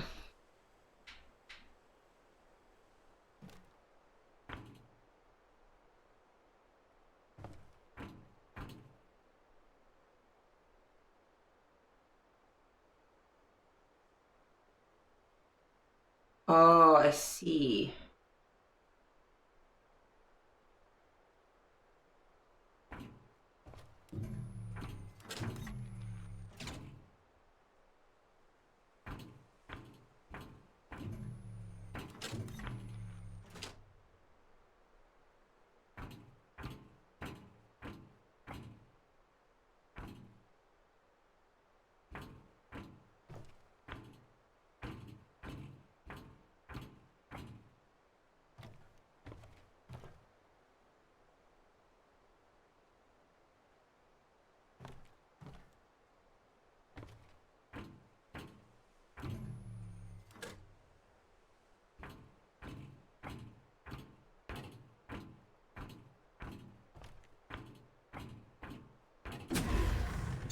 There we go.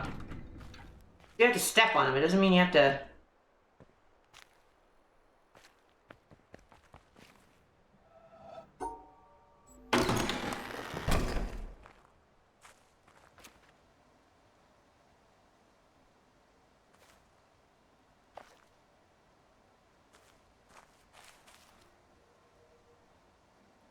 Oh, these are all the shadow ones I did before.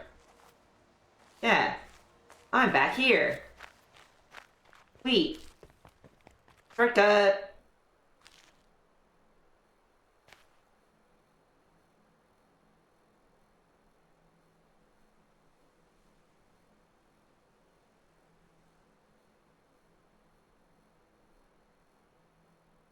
Happy to be here. Thank you, Vampy. Appreciate you.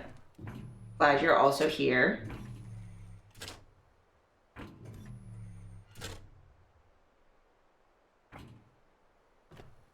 Wait, what's happening?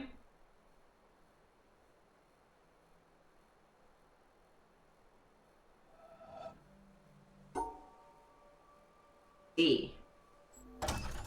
Weird one. Starts corner. So.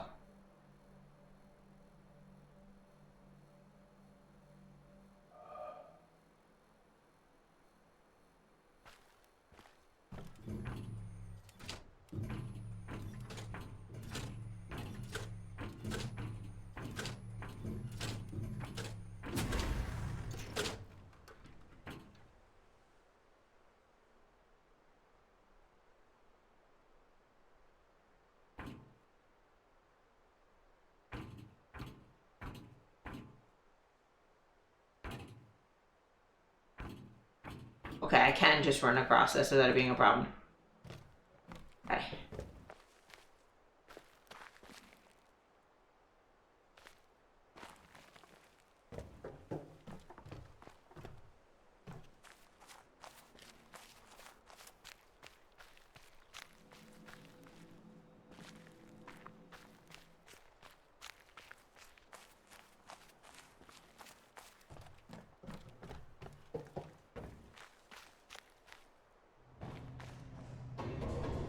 Glad you're here, Vampy. How you been doing? Oh, okay.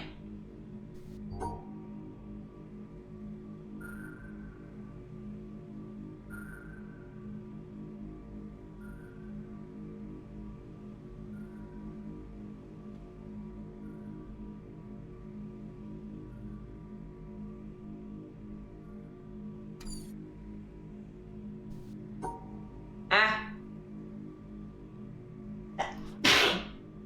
Goddamn. Bye.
Yay! Look at me go! I don't know what the fuck that did for me.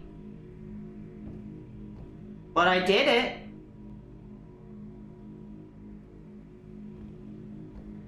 Doesn't seem to have unlocked anything. I think I only had to do one of the two sides, but...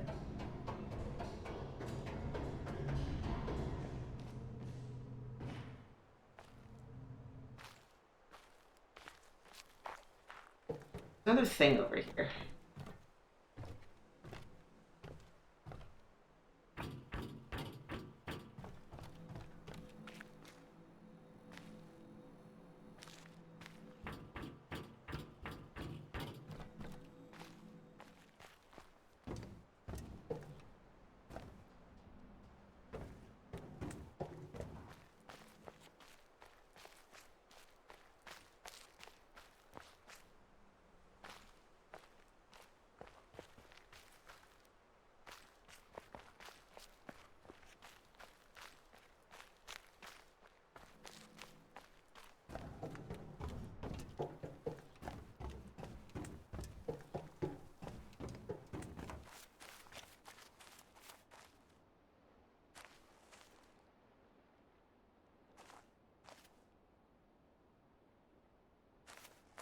Okay.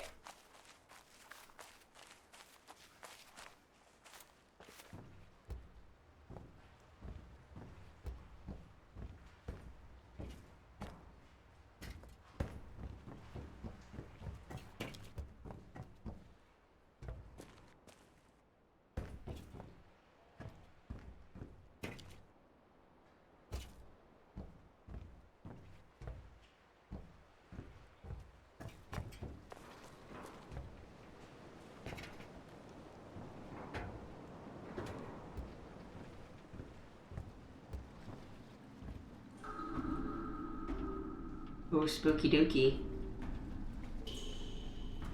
Spooky dooky.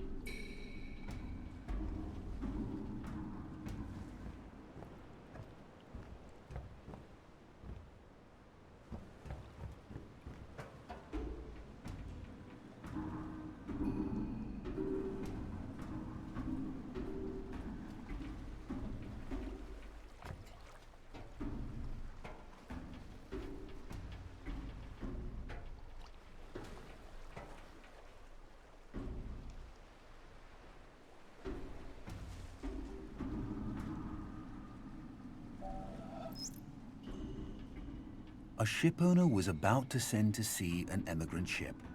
He knew that she was old and not well built at the first, that she had seen many seas and climes, and often had needed repairs. Doubts had been suggested to him that possibly she was not seaworthy. These doubts preyed upon his mind and made him unhappy. He thought that perhaps he ought to have her thoroughly overhauled and refitted, even though this should put him at great expense.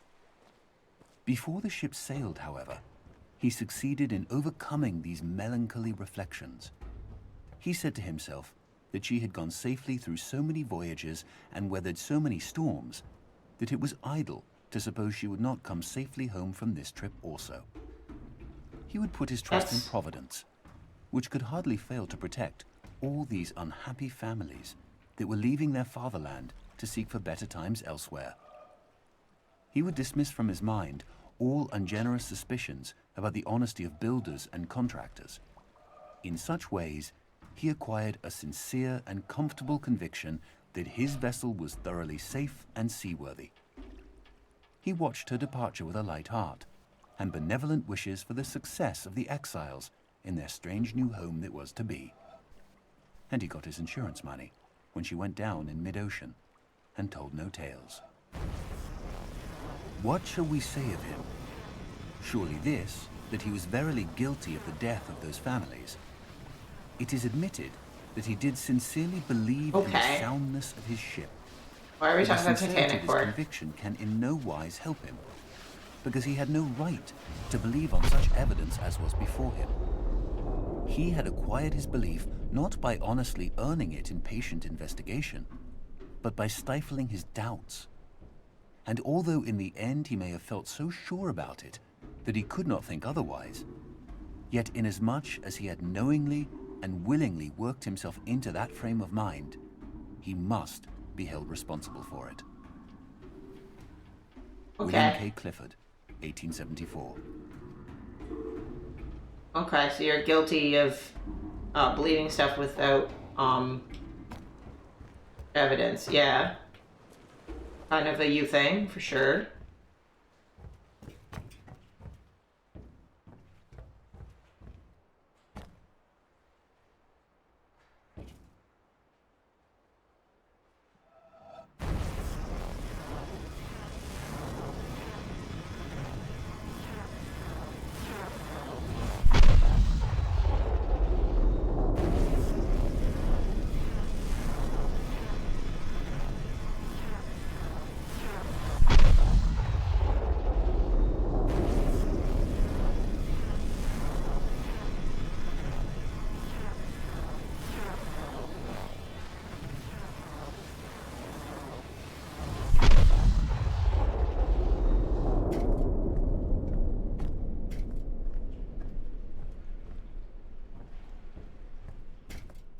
Okay.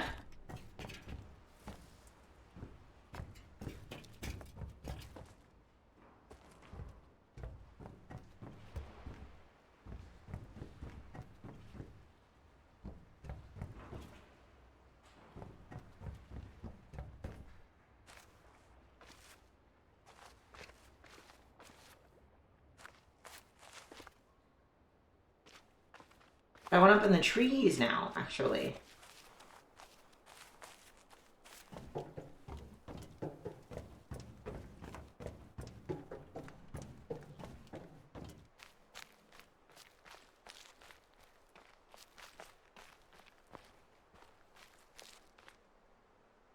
Give trees peace.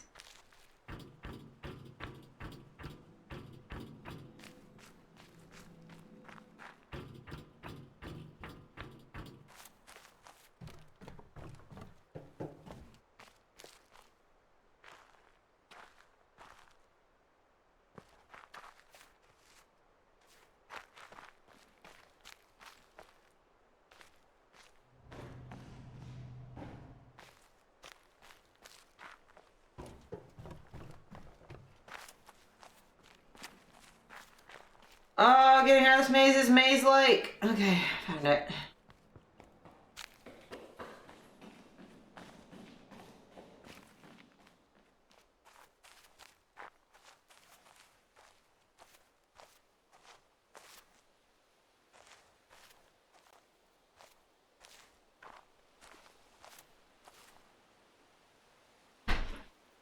Okay. Where go?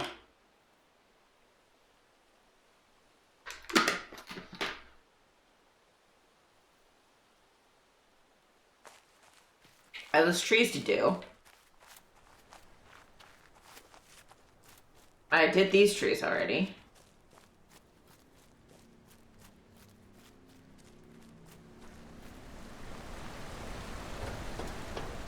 Oh yeah, I have this shit, which I was like, I don't know what to do.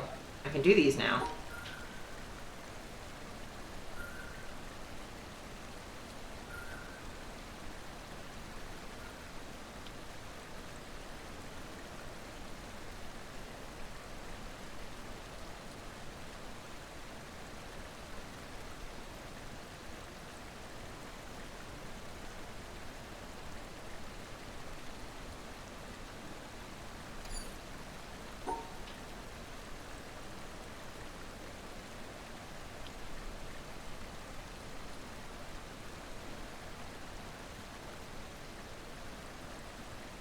Huh. Because this part's easy.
There we go.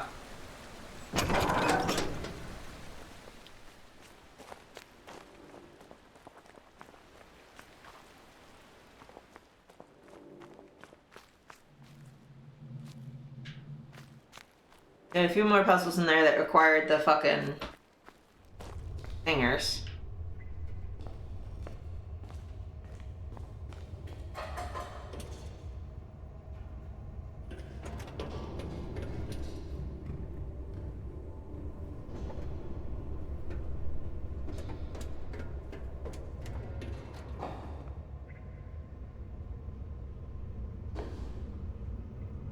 Go up there.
There we go.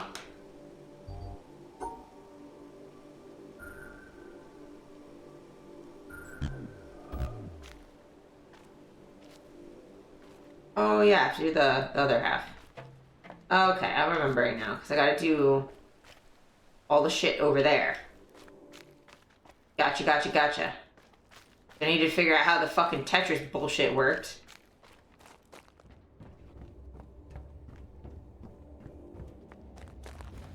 And now we know.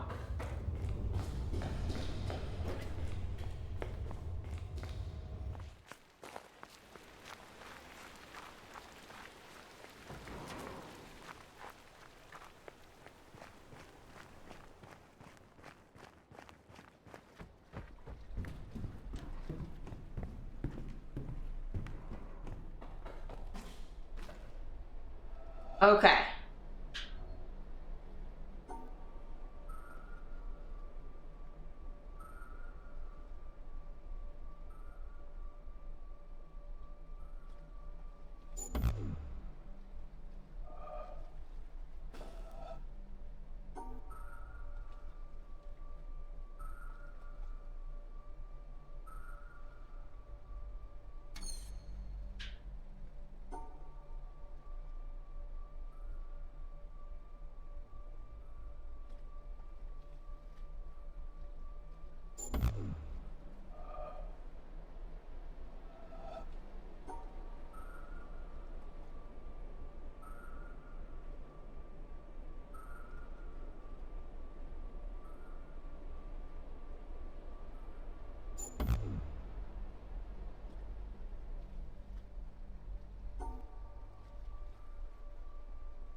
Oh, god damn it.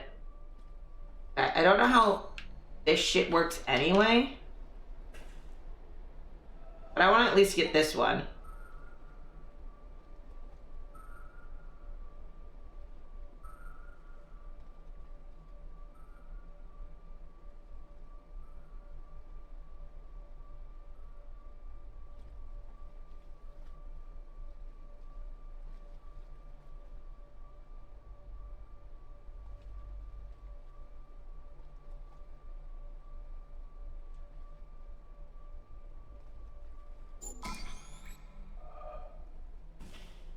I need that.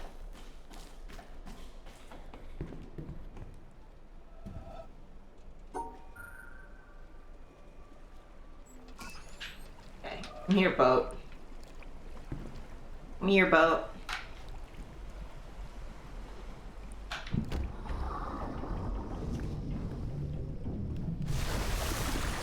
Thanks, boat.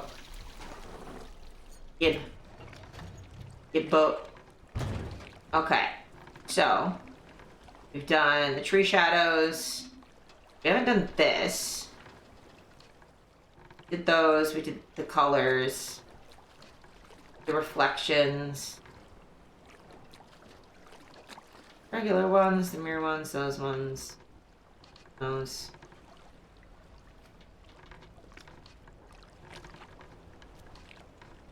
Yeah, it's just this we haven't done. And then these, like, tree ones.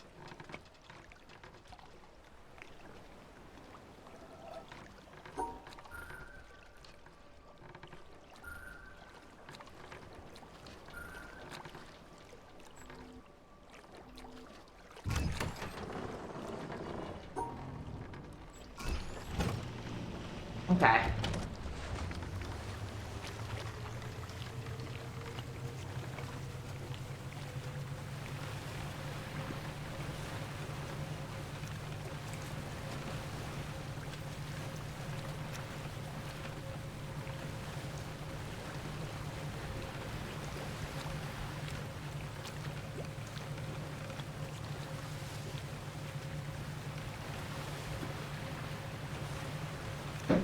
Okay.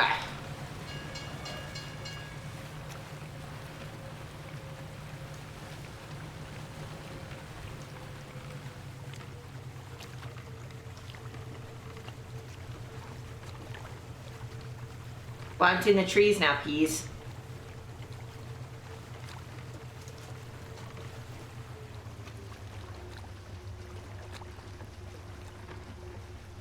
I think I've done most of this. There's like... I think that was the thing I couldn't figure out how to get into.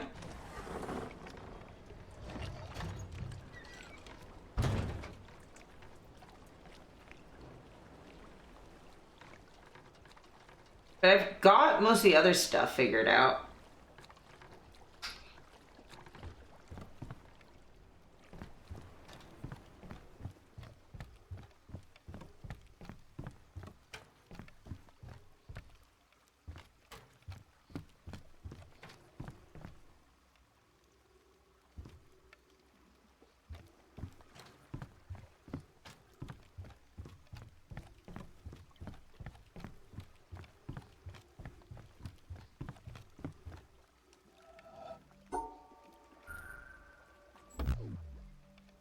Okay.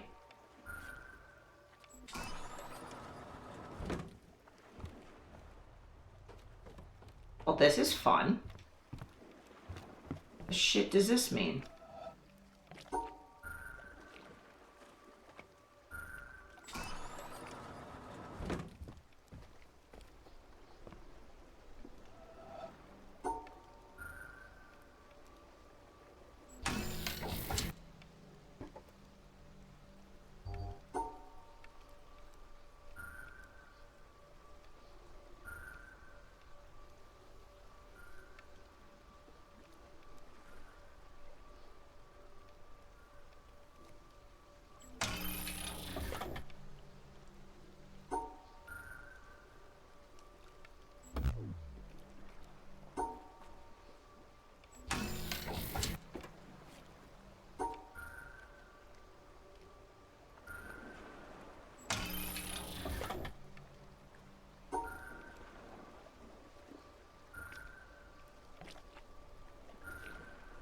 they just need to be in pairs?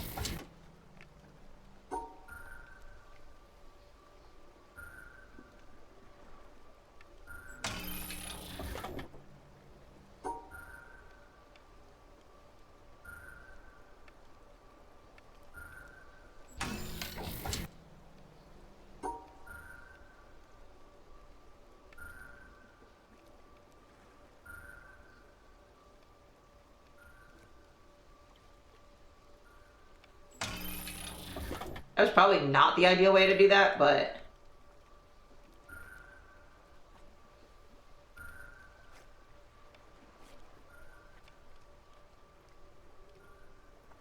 it works. Okay. Okay, I get how these work now.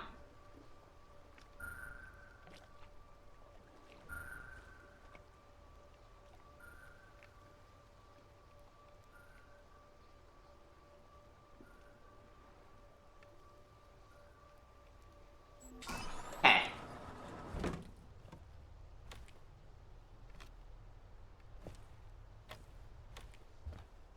Okay, I'm just gonna start going left.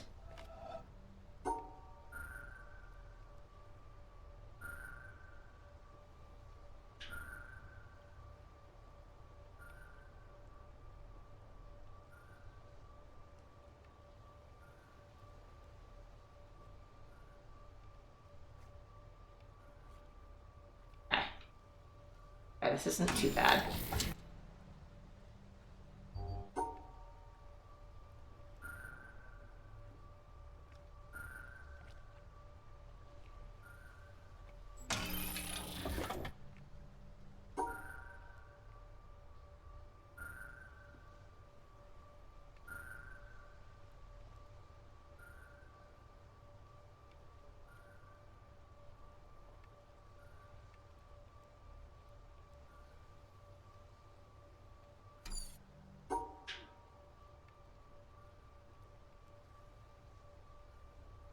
There we go.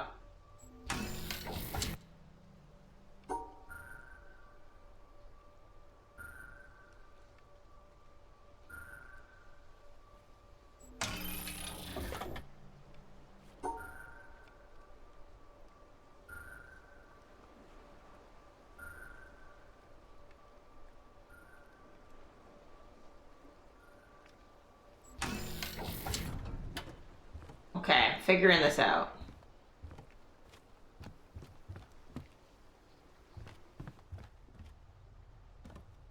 See, these linear ones are really fun.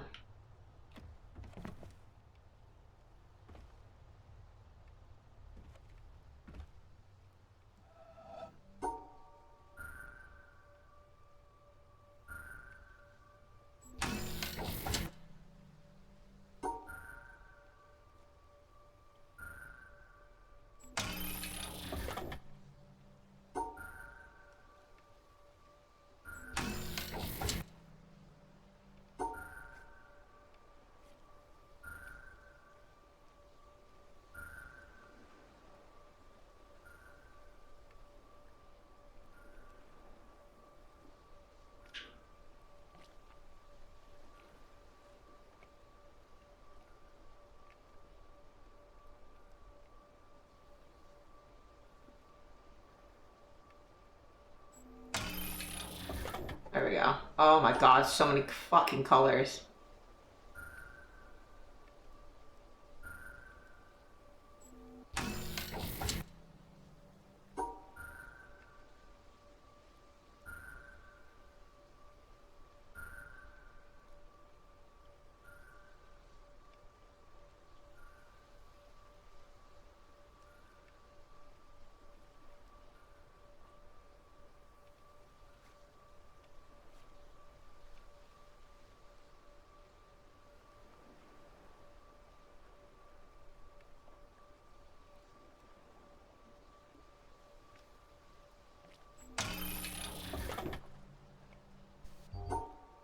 Okay.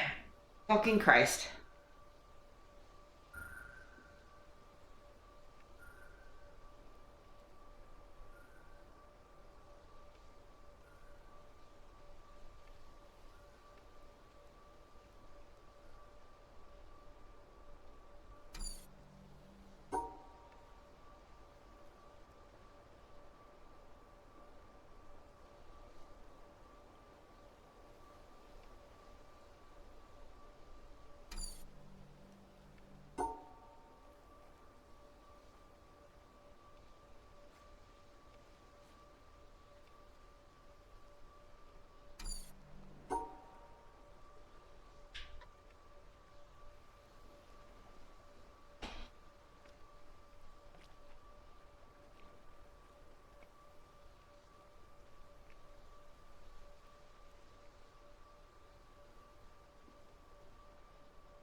fucked all of that up.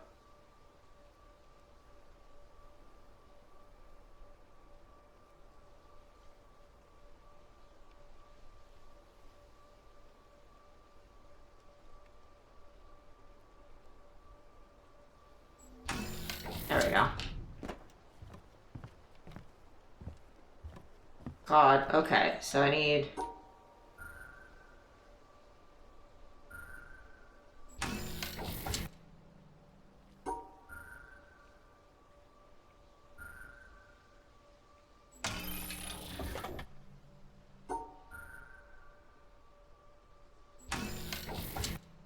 Yeah, the colors of the stars do not matter.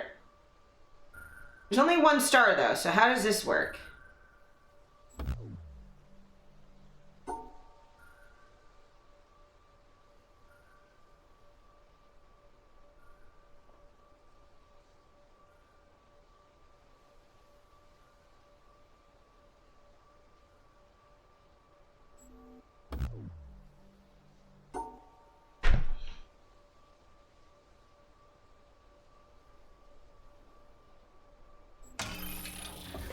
Okay.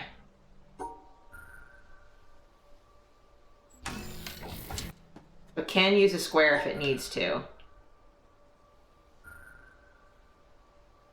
Gotcha.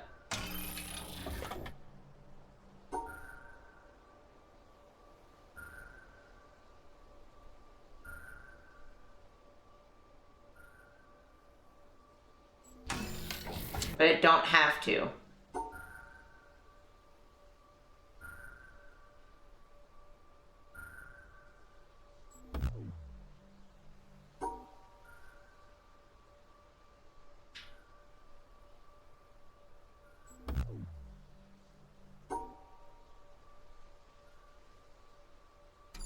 Oh, I see. I gotta...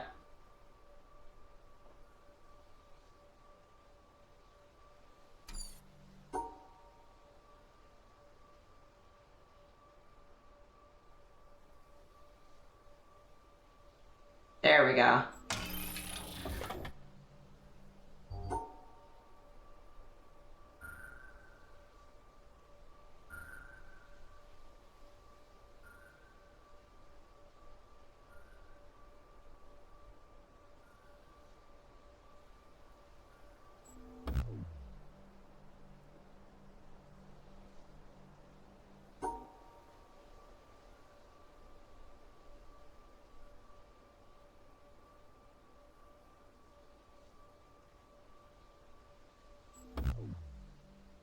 But they're together. What do you mean?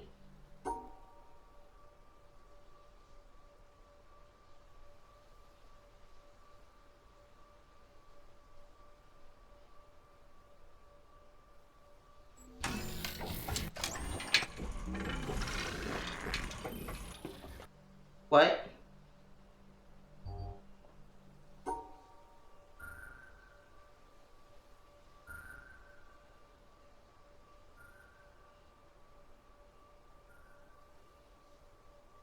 Yeah, I know this ain't gonna work. Okay.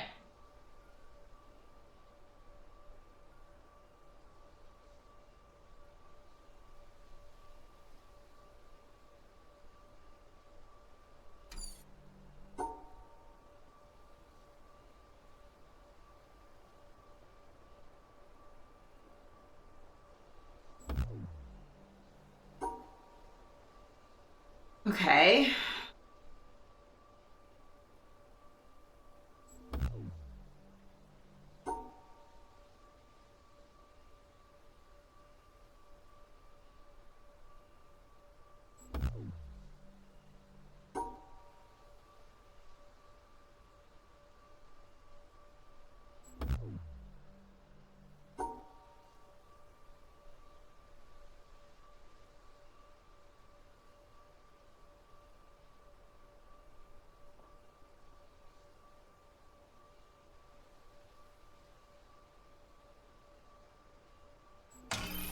Oh, there we go.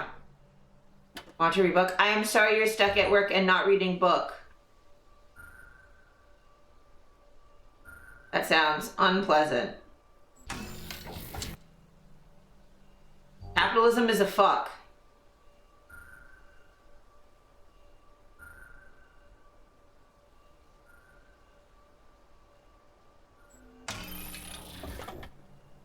Okay.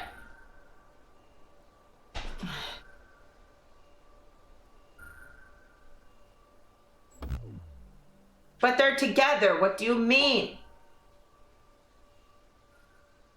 I've got the white ones. The white blocks and the black blocks are separated, and there's 2 and 2. Why no work? Why you be a fuck?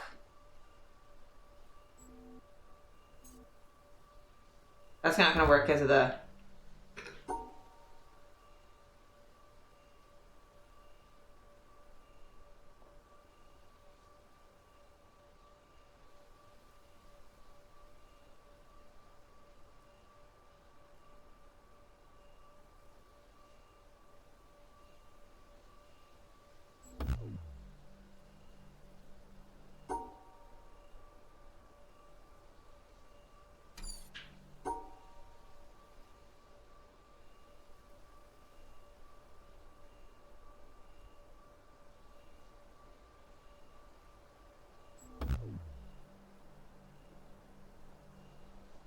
Fuck capitalism truly and fuck Ford for killing the UBI test.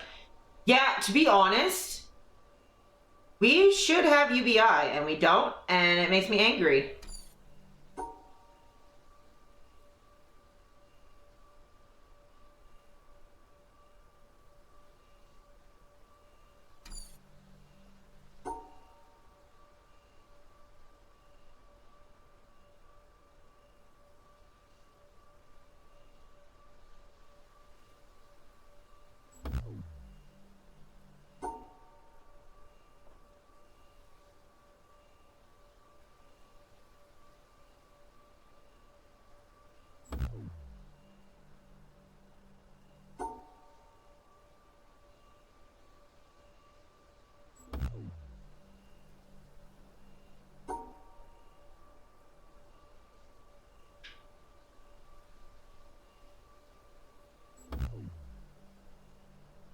I don't understand why these two don't count.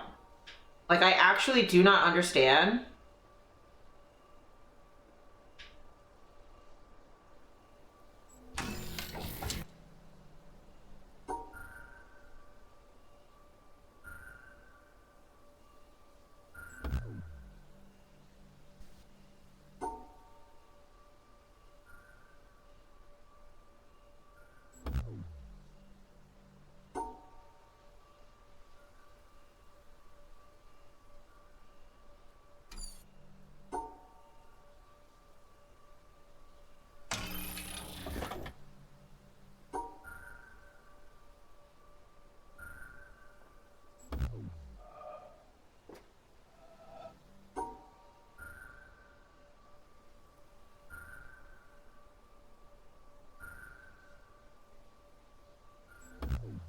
Okay, so they have to be in pairs, but they can't be more than pairs.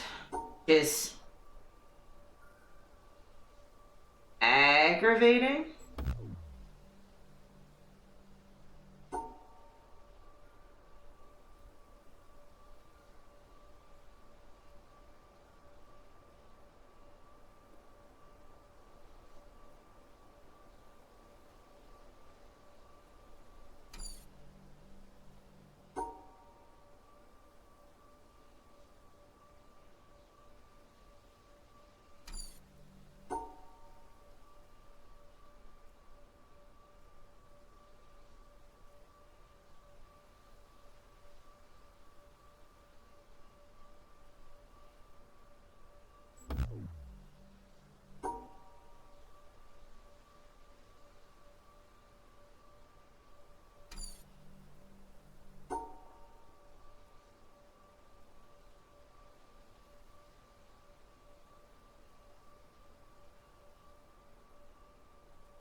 Yeah, no, capitalism is a fuck, and it's really annoying, and I wish it wouldn't. But here we are.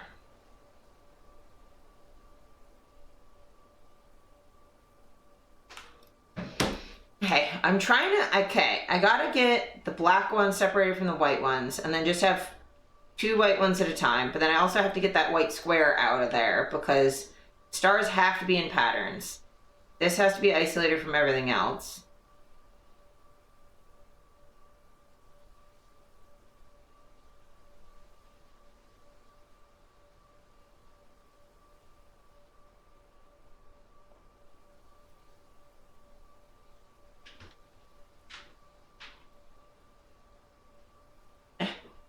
Steph has brought me lunch.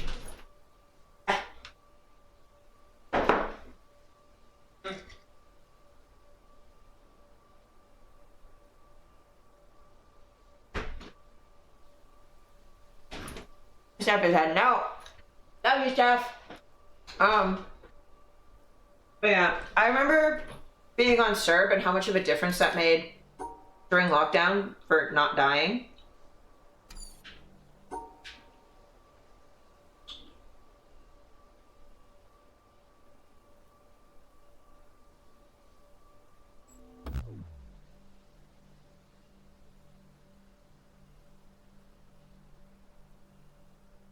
Okay.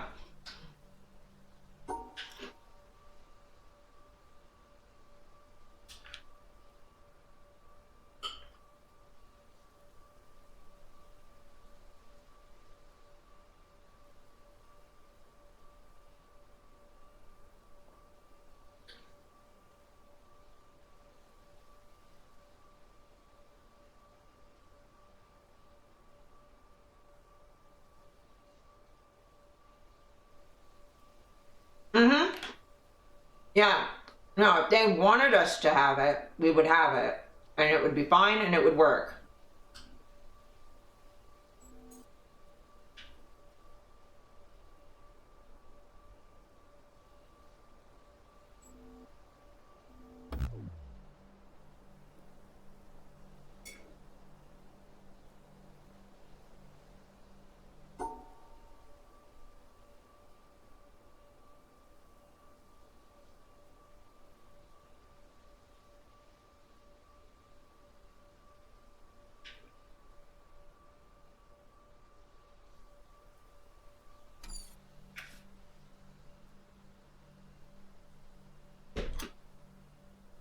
And it shows it works.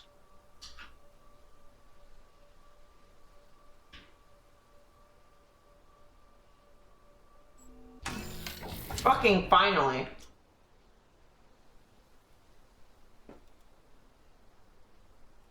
Well, now fucking what? Okay.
Okay.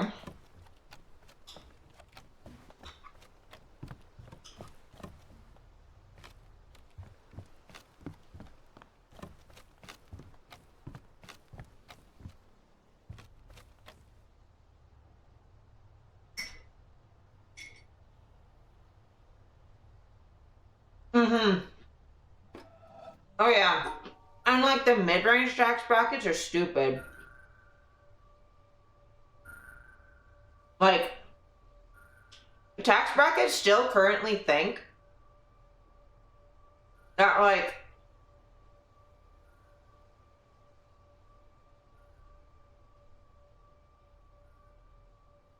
Like, they start too low.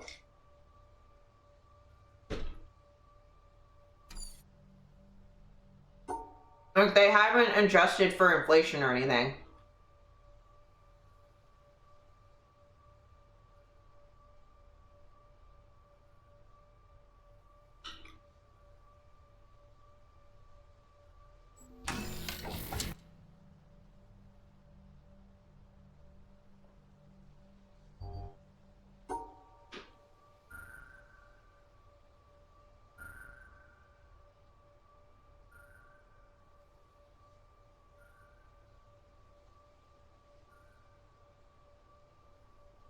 Like, the bottom tax bracket starts too low. For one.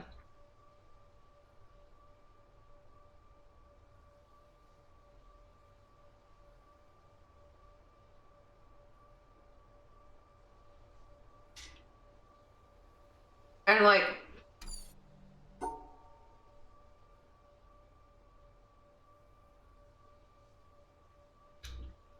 there are people who make very little who get taxed way more than they should.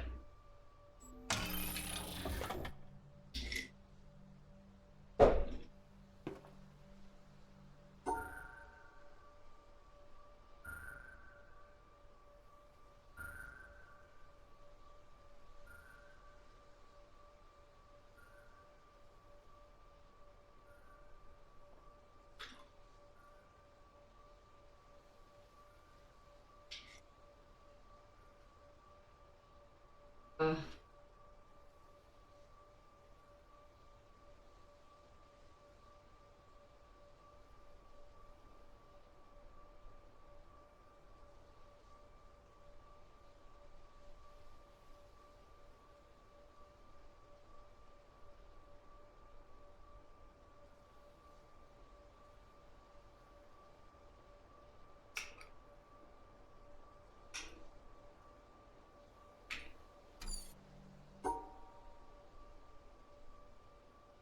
I find it mind-boggling that we stop increasing the percentage for income above 258,000.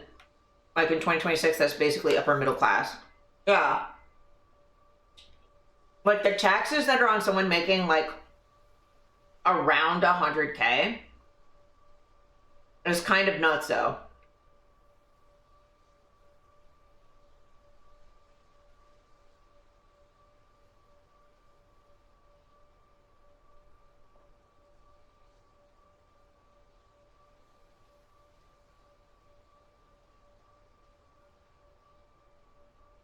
Because I have friends around there.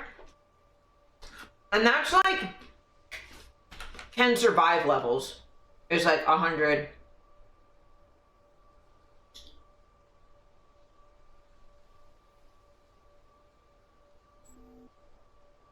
Like 100K.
Hmm.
Sorry, it's hard to formulate thoughts while I'm trying to figure this out.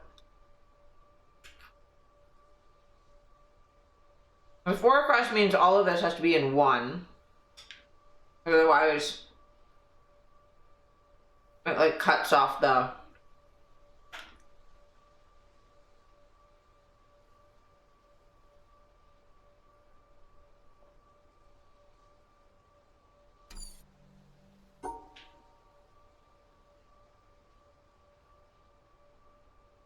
It's like... That has all the shapes, but I'm not getting out the exit.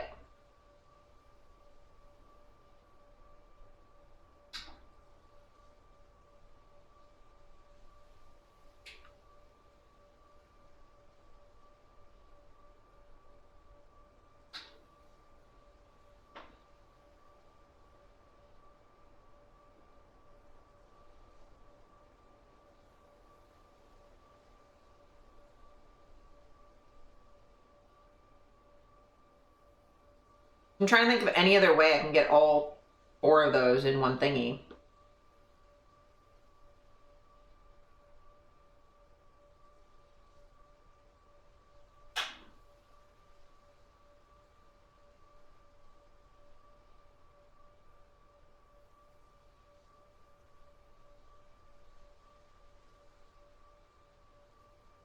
I don't think so.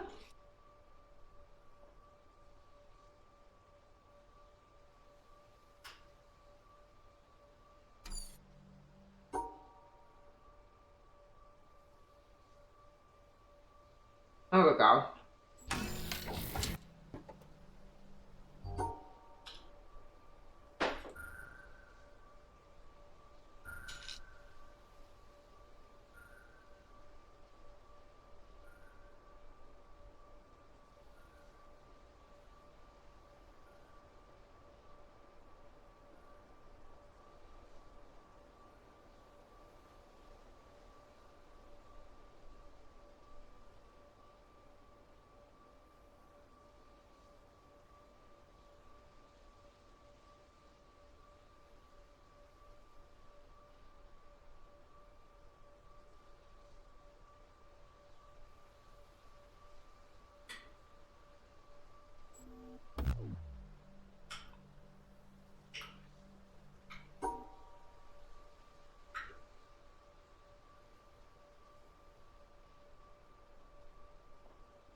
Hmm.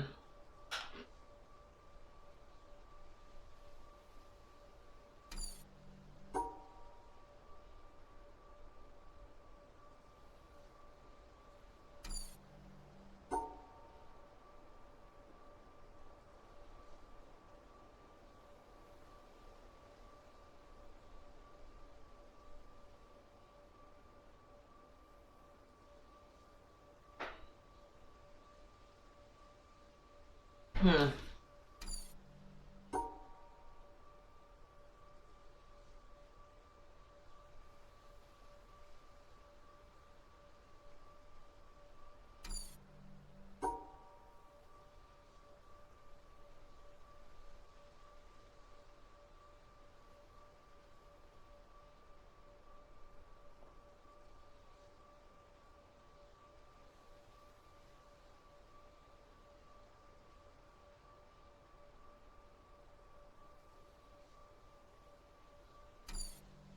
Hmm.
Ugh.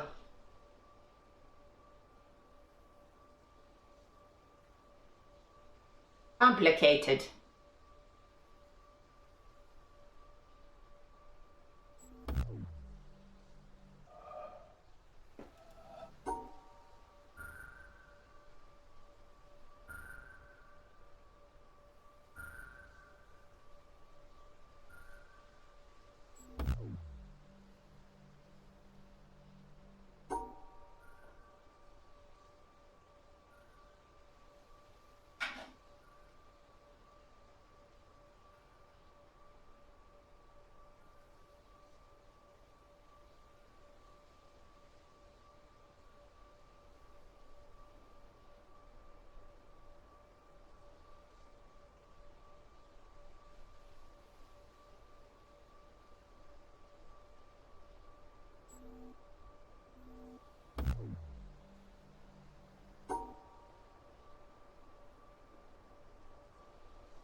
There we go. That took a million years.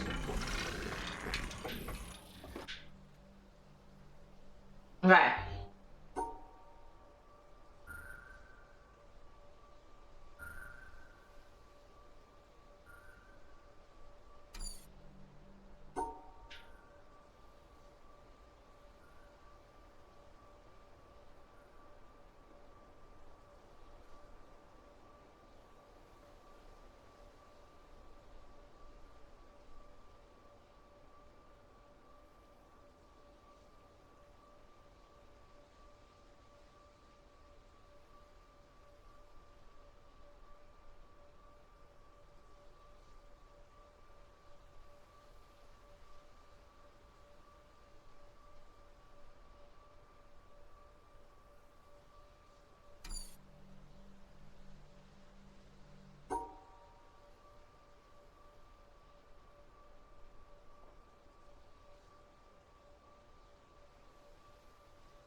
Okay, how in the fuck?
Game, why are you the way that you are?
I don't like this puzzle. Robert, this puzzle is pissing me off.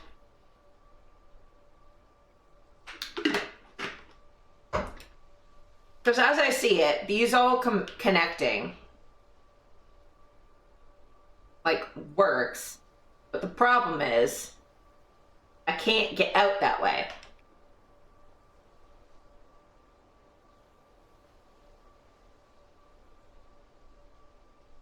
Because that purple one and that have to be connected. Because I don't think I can get any of the other ones connected with it.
I just don't know how to make this, like, close off properly is the problem.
Yeah, I just can't figure this one out.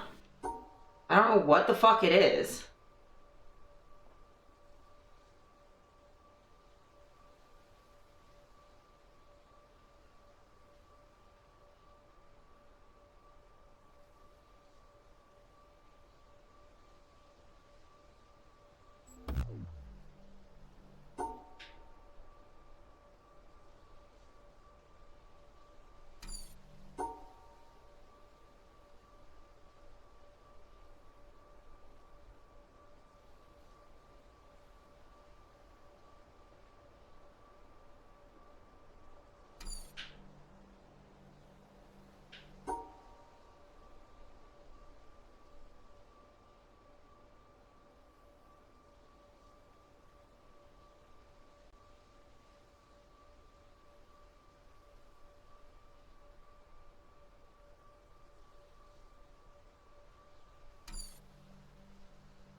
Okay, so I know I can make this on its own. And...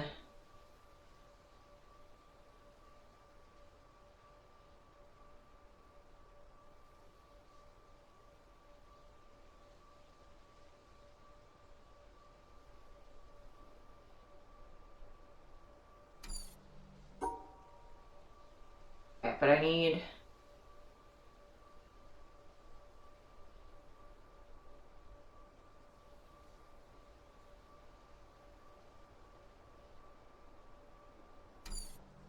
I do 1, 2, 3, 1, 2, 3. Do that.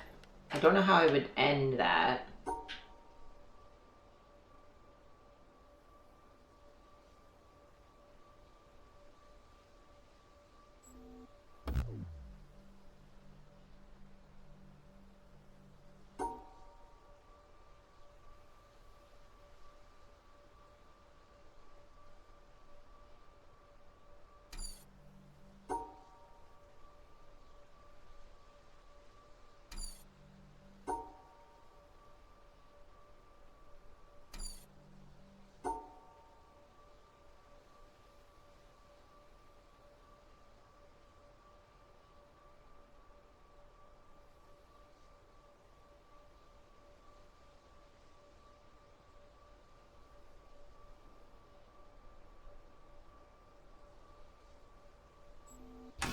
There we go. Jesus fucking Christ.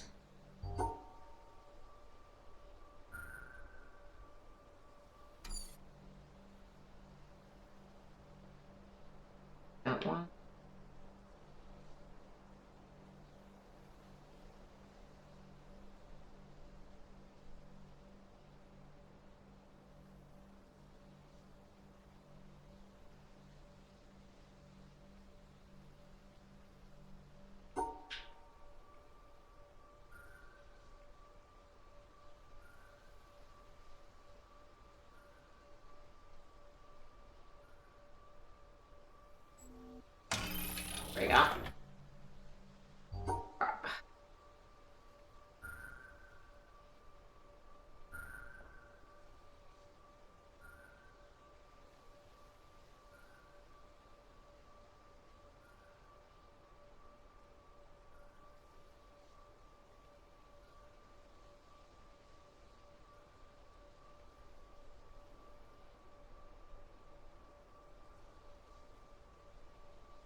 there's that one.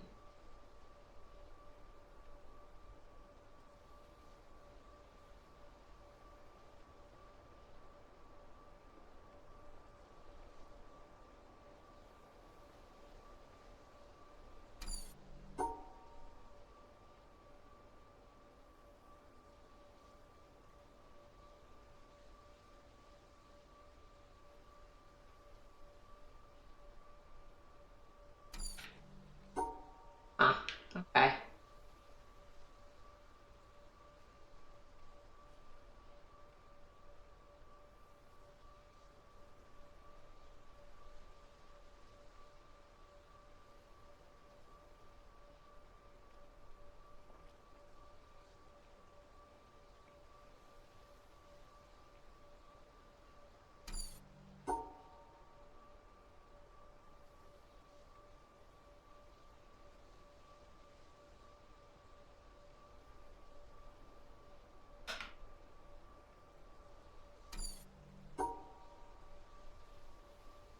Okay, so I made that one. And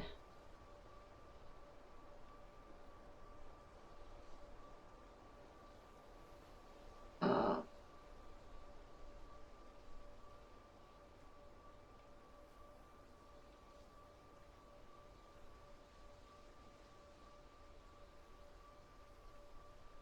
this way. That one.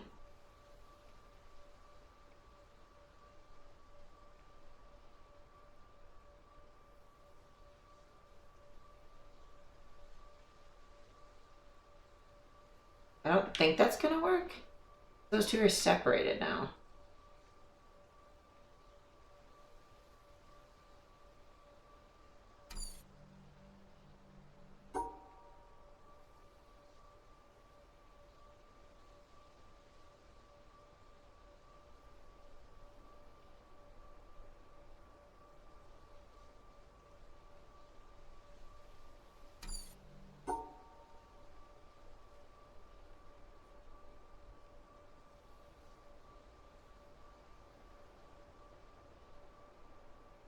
There we go, that should work. Hey! Okay. What did that do for me? Nothing, great.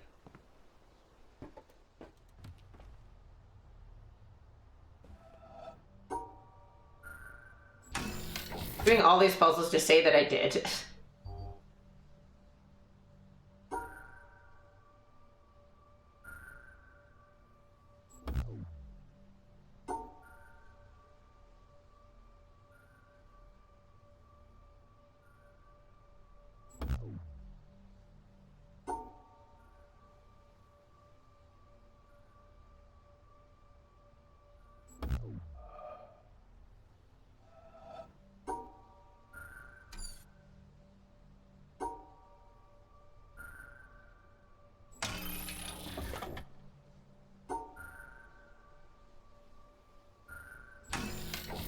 There we go.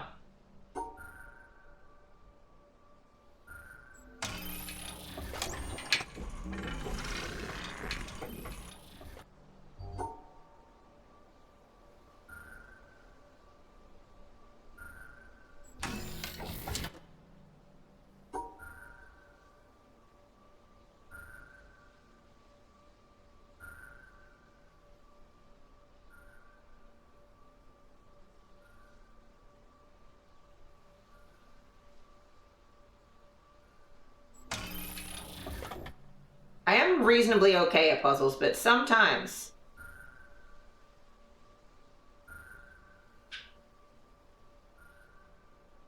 Yeah, there we go. This game just has like so many fucking random ass rules to pay attention to.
finally made it all the way over to the thingy.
Okay, dokie.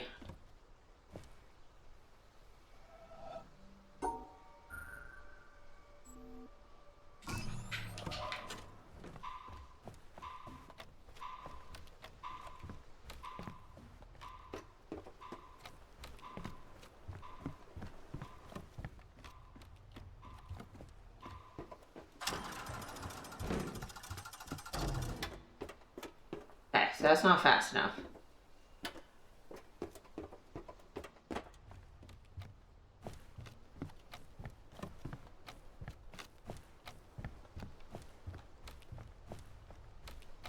Okay, so I gotta go the other way.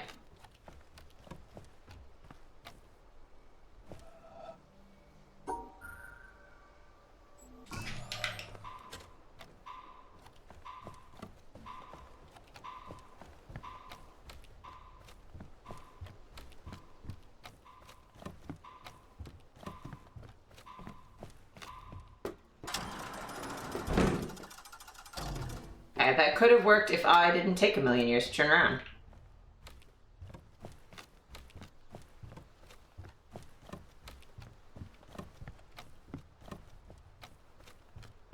Okay, we'll get there.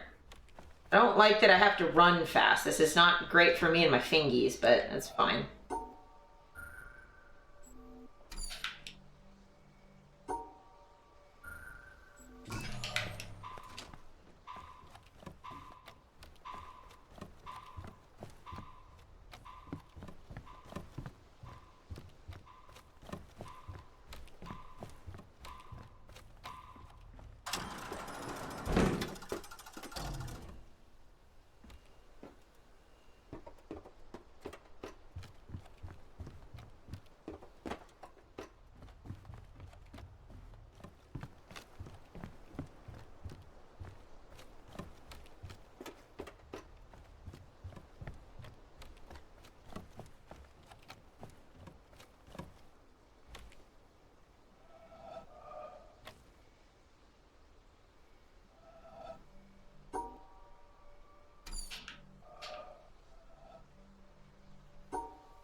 God damn it. I can't actually go faster than that.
Oh, there we fucking go.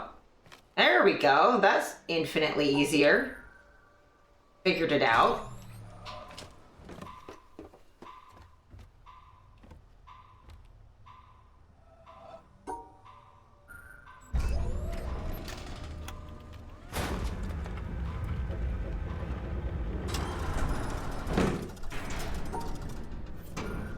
Let me out, please.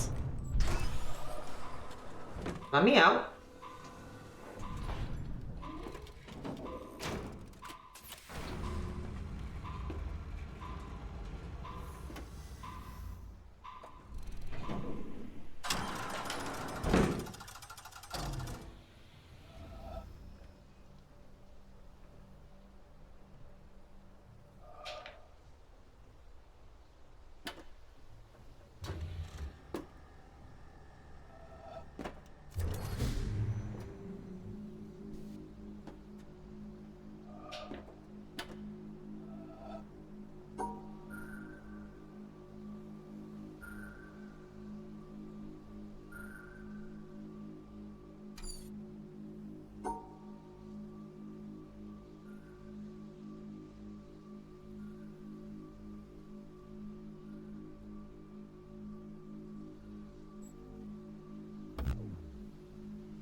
Oh, fuck. I pint. Thanks. Jesus Christ. Every fucking time.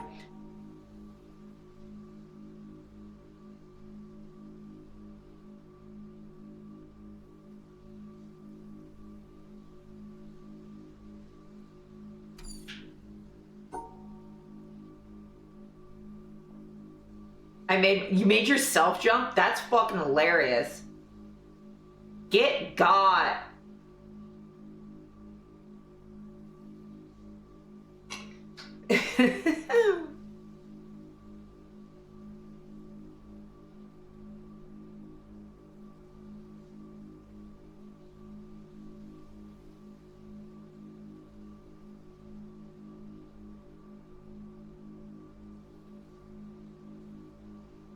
That's really funny.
Gotta fucking figure out how to...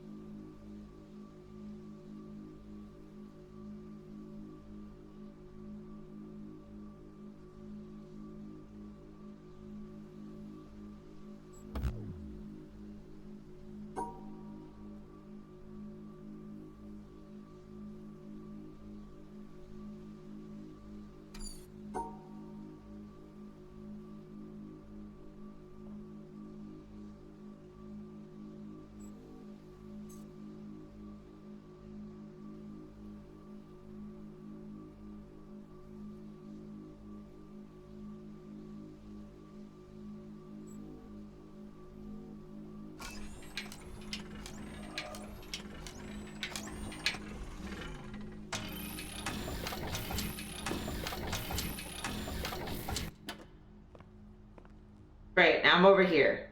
Why am I over here? Couldn't begin to tell you. Trying. But that way.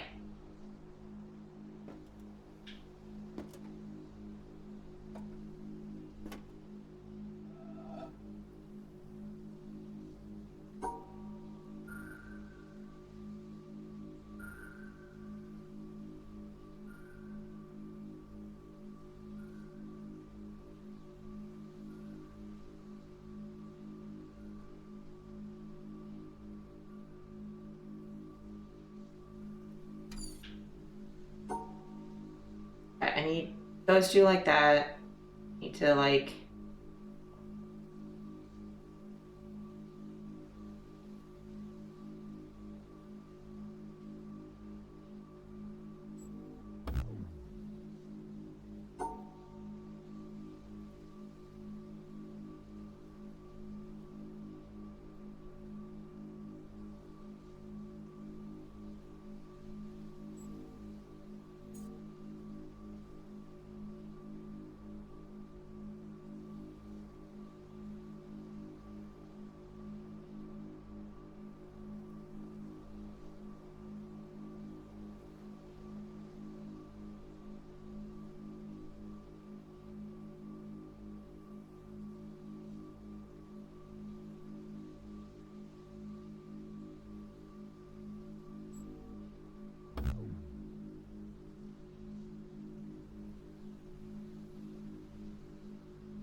I just want to get this last little bit. I want to do.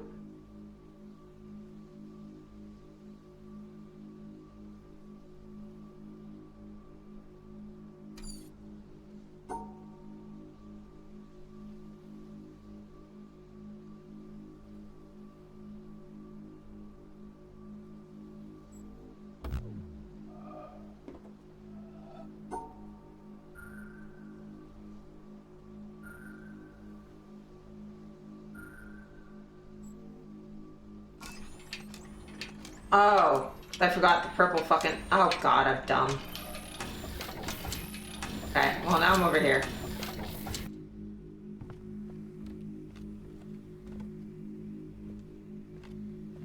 Great, I don't know why I'm over here, but I'm over here now.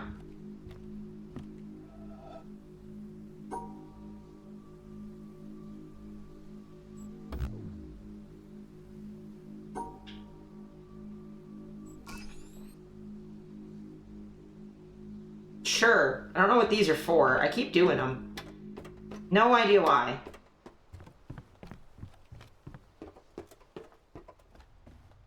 Okay, I just want to get back to the boat. Because I think I've got pretty much majority done.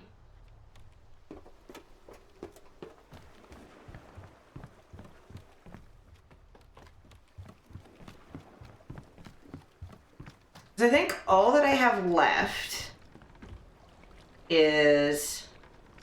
I did these now. I can go back to finish this section.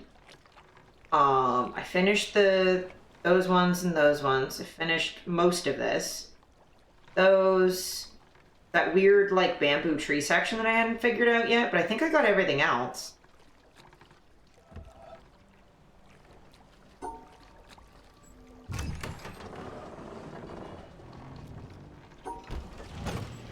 Fast.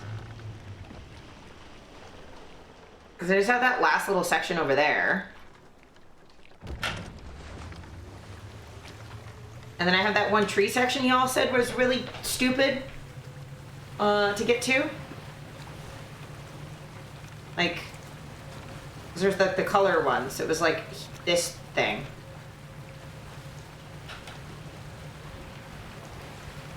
Because I feel like I've done everything else.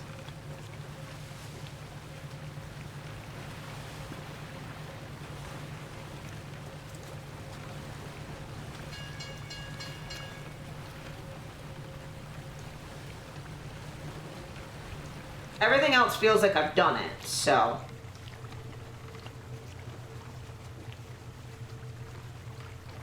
Gotta finish this little thingy.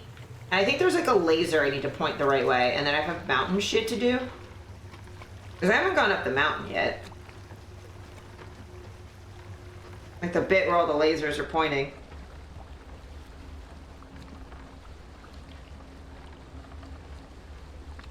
Yep.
No?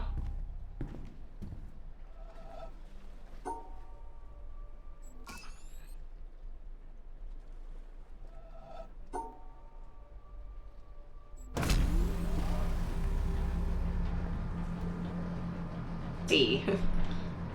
If these finish to do that, okay.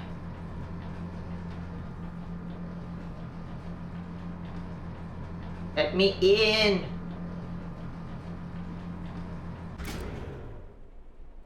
Okay.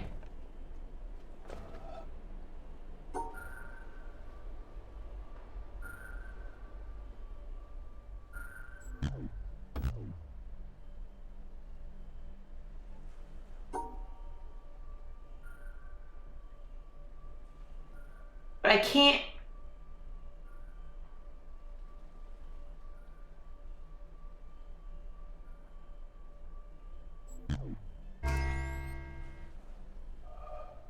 Oh yeah, okay.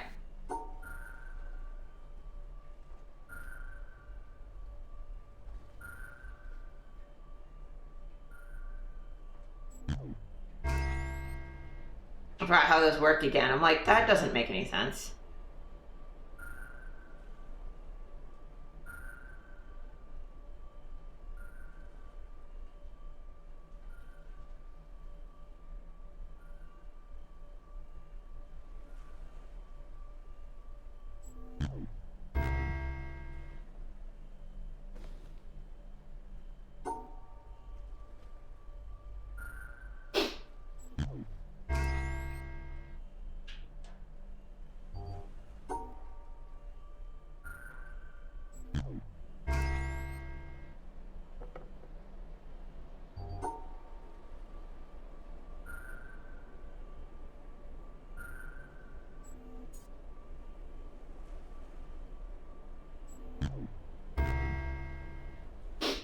Oh, I fucked that up.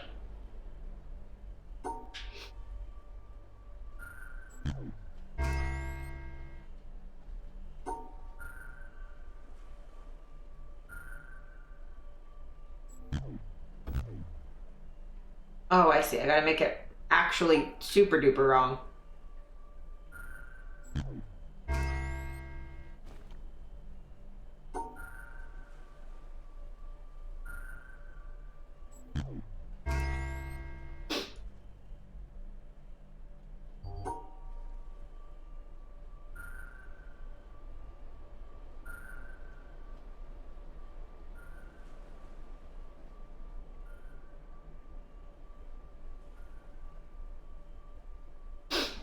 Hmm.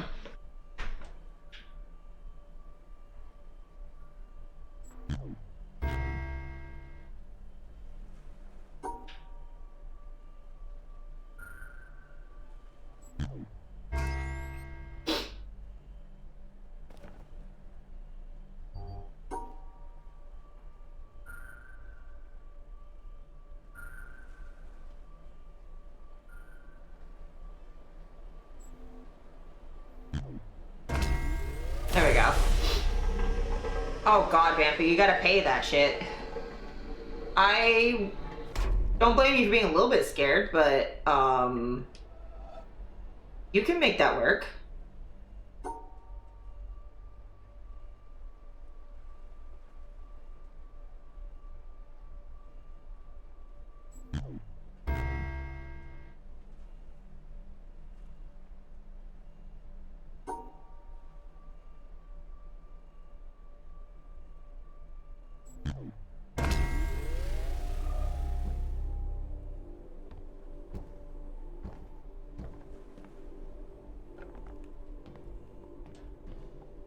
What happened? Oh, someone took over your account? I don't think that's supposed to happen.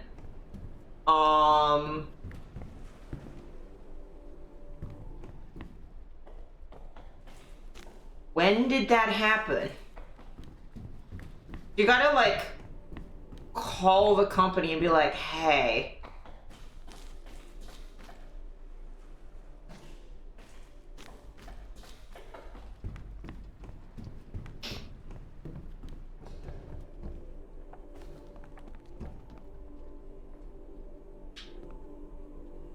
Fancy Pebbles.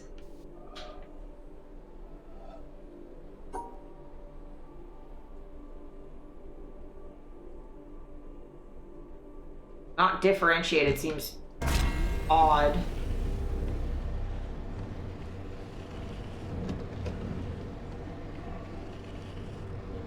Oh, I see.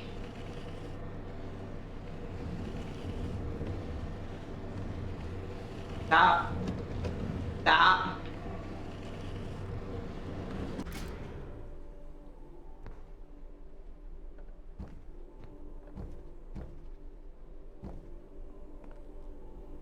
Oh, I need you like over.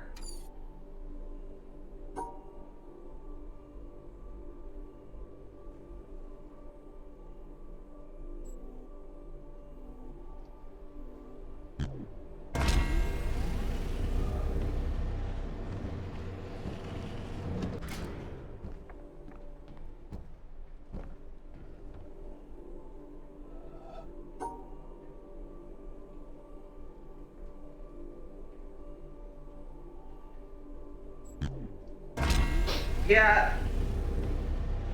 That makes sense that they didn't pay it. It also doesn't really make sense that nobody was told this issue and then it fixed at any point.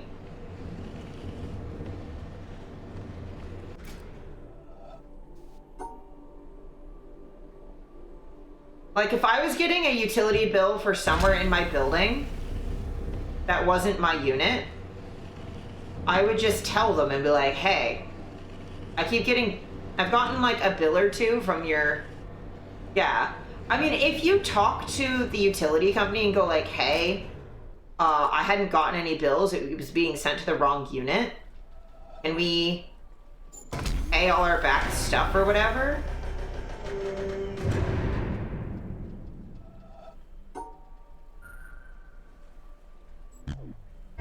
Usually that sort of stuff is fixable.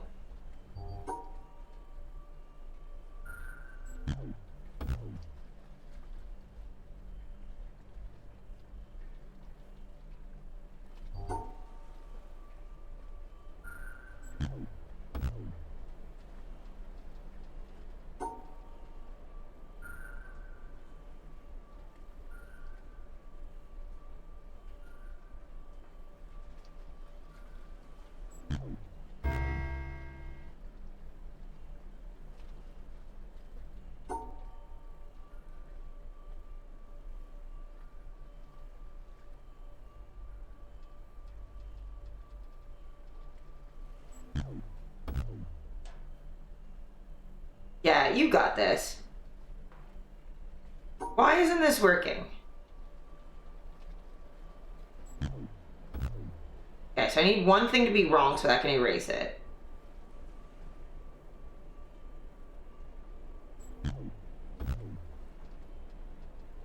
And there is, but it's not. Because that's supposed to be with a pair. If I just... Oh, because it's got to be in the same thingy. There we go.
Yeah, you got this, sis. You'll figure it out. It seems like a lot,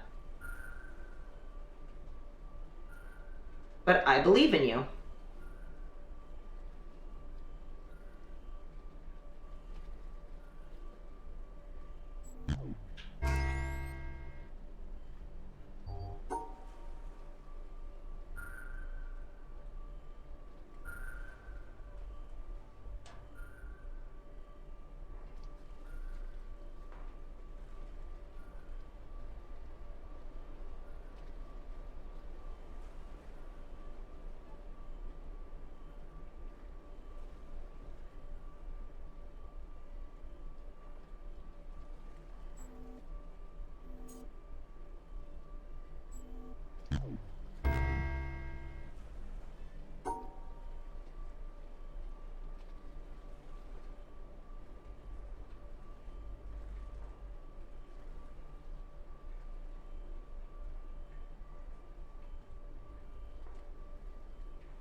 Okay.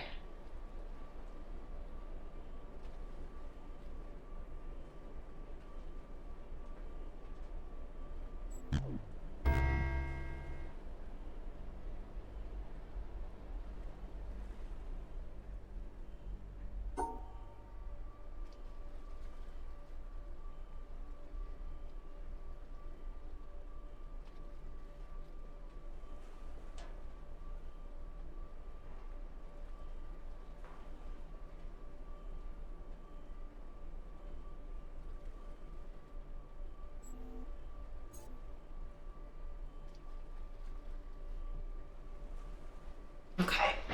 Uh,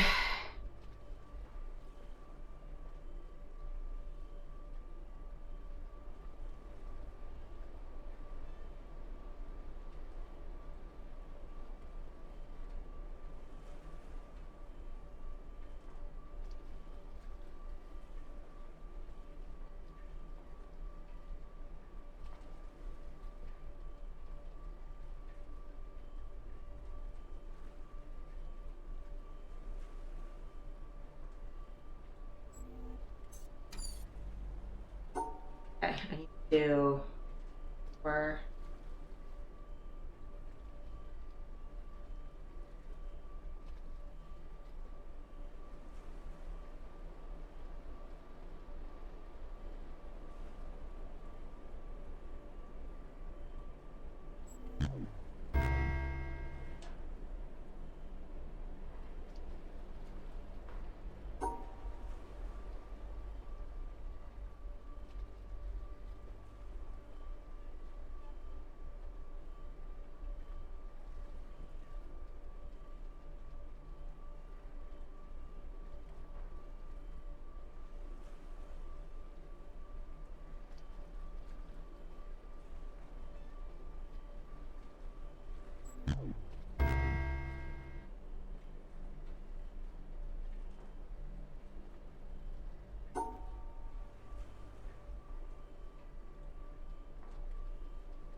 hmm.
There we go. Jesus Christ, that took me way too long.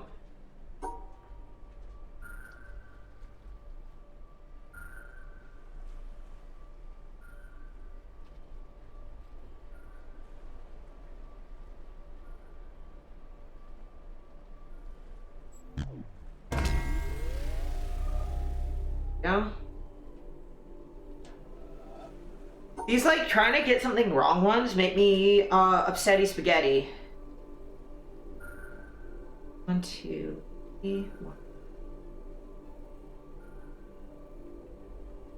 Okay.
I don't know why it's doing that as if I'm actually getting 2 wrong rather than just 1.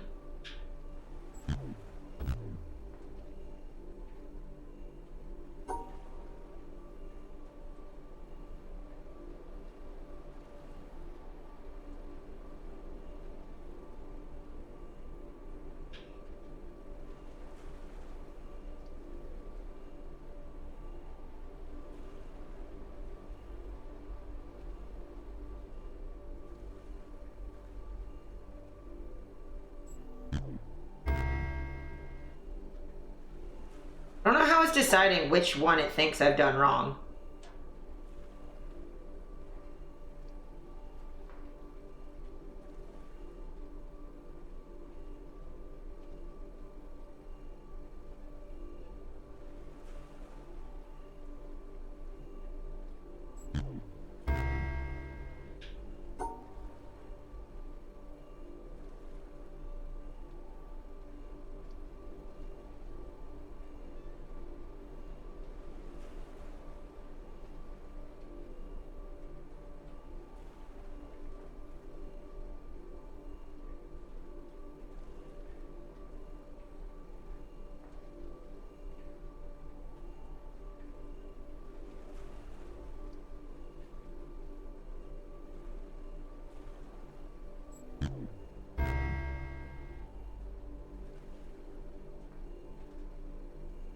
Because, yeah, I don't know why it's picking...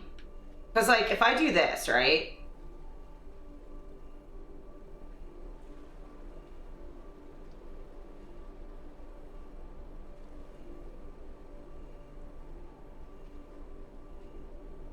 That's correct, right? I just need to do 1 wrong?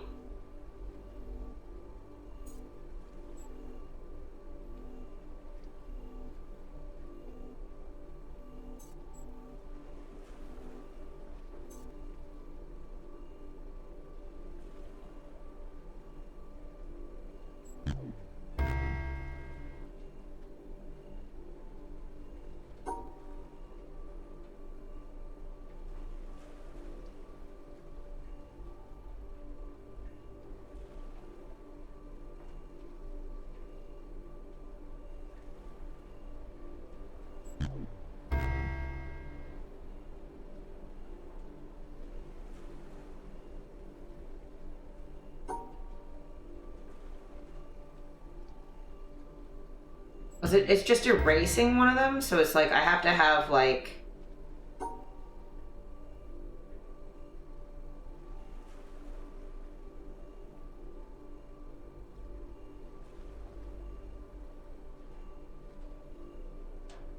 I have to have these two together.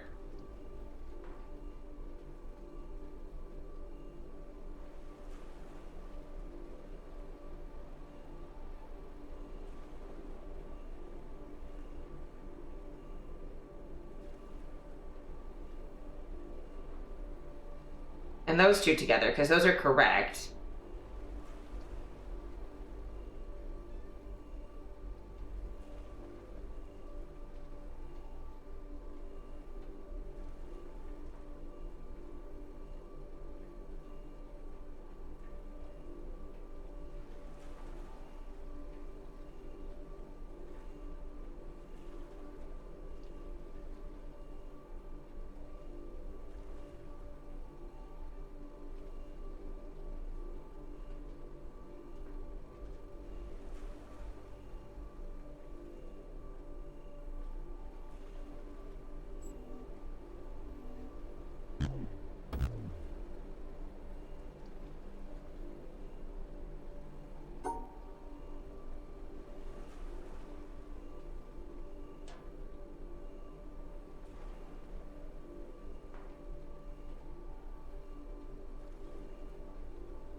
Kind of like...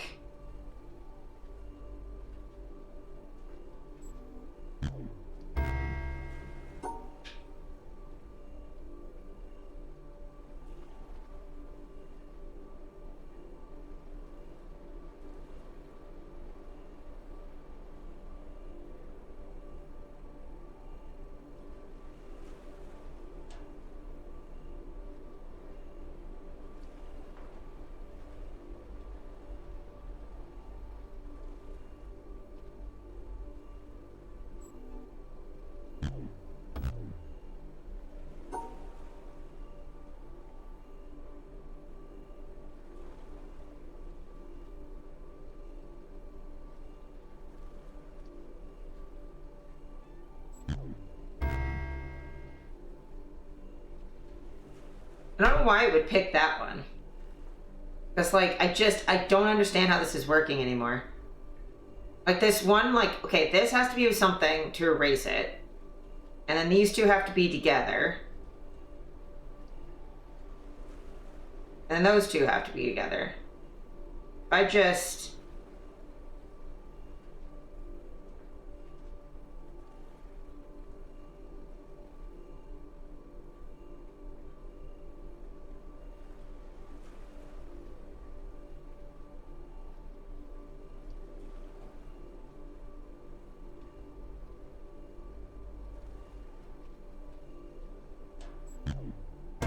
There we go. Jesus Christ.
There.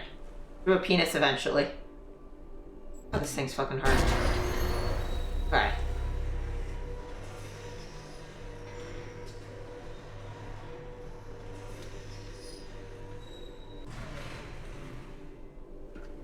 I'm not quite sure what that does for me, but that's fine.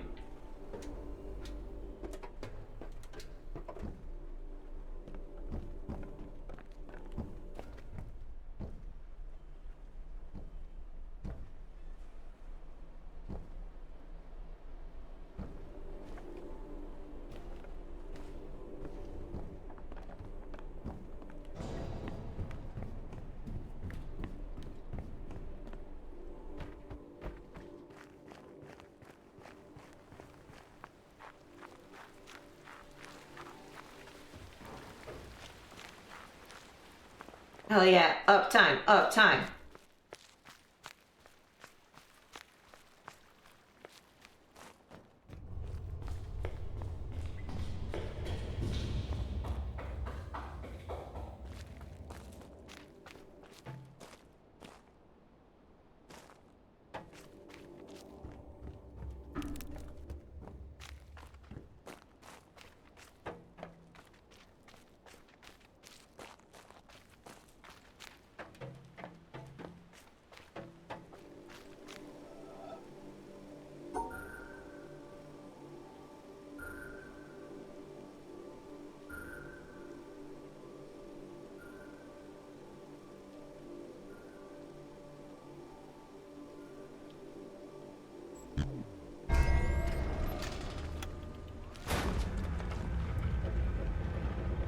Laser time.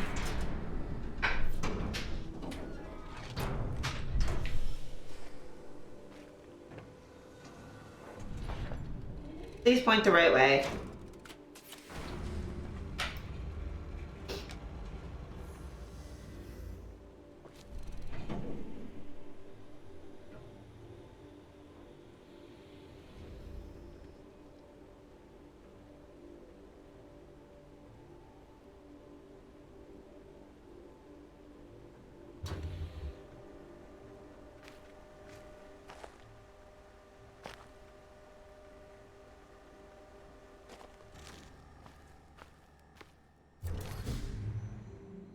Okay. But that one's pointing the wrong way. This one.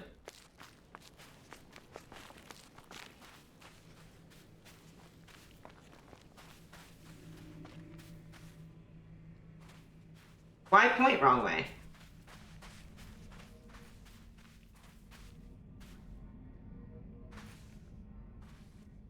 I need to make it go... which way? Left. Up and left.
Thanks, sis. I feel like I am.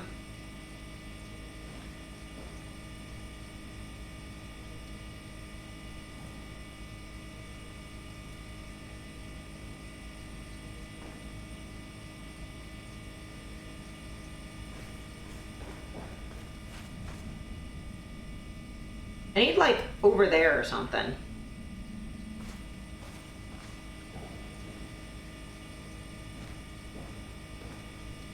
Because this is pointing the wrong way, and I don't know how to fix that.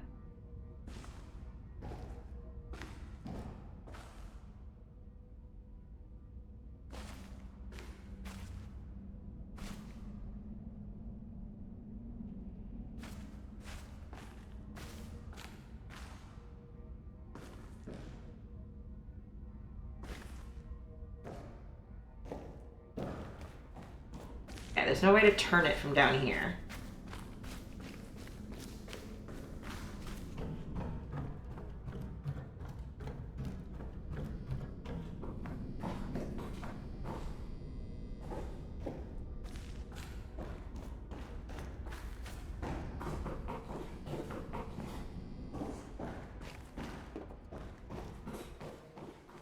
How to do that from out here? How the fuck? Okay, there's something over that way.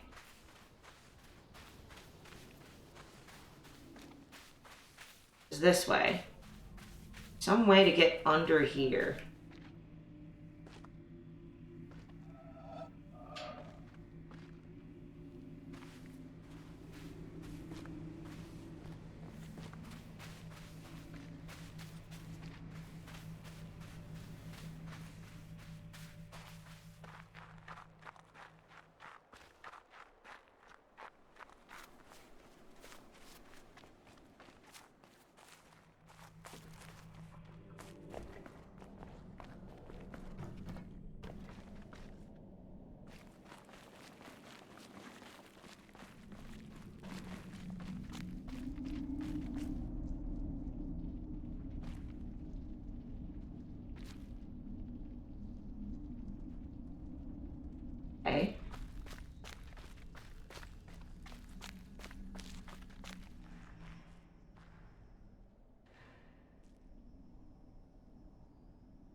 Oh, I saw another one of those, but I don't...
Hmm.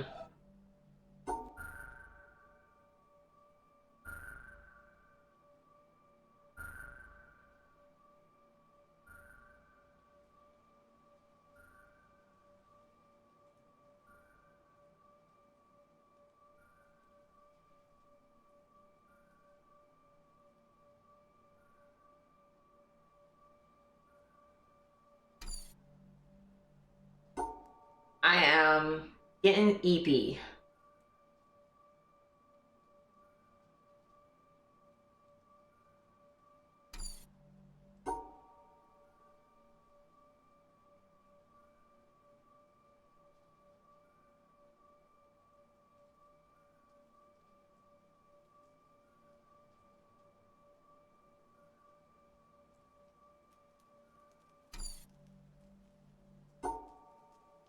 Four hours of puzzles will do that. Yeah, or like 3.5 or however much it's been. Yeah, I should probably raid out and give my brain a break. I've enjoyed you guys hanging out too. I know I've been like kind of quiet because I'm thinking real hard.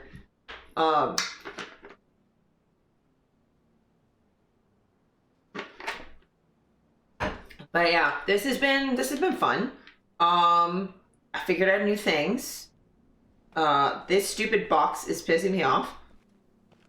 Under parallel play? Hell yeah. Yeah, I gotta figure out this stupid fucking thing. The thing down here. This thingy. I saw another one of the things for this at some point, but I don't remember it. I don't even remember where it is. I gotta make that laser point the right way. And I have to get up to that weird tree spot. Like in the bamboo forest where I don't know where the fuck I'm going. So I have a couple things to figure out. I don't know if these are even necessary or these are bonuses. I got one of them and it was just like some weird fucking thing. So I have no idea if that's just extra bonus shit or what.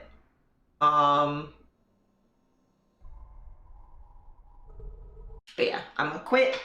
Give my brain a break. It's been a long stream. Long stream is long.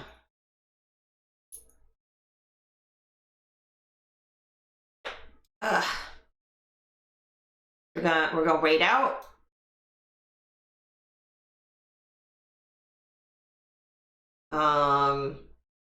Standard raid. Oh my god, wrong place. I'm so tired. So tired. I've had a very long week.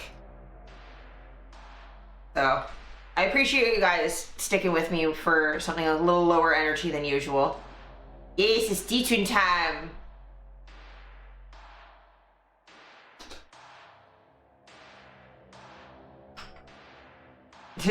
Just gonna use our favorite emote. Screenshot's gonna come with us.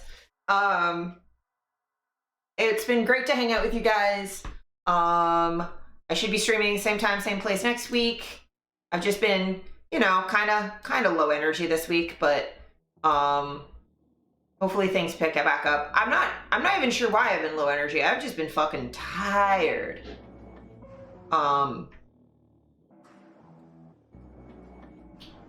Doing too much, I think. Yes, let's raid D-Tune. Hang out.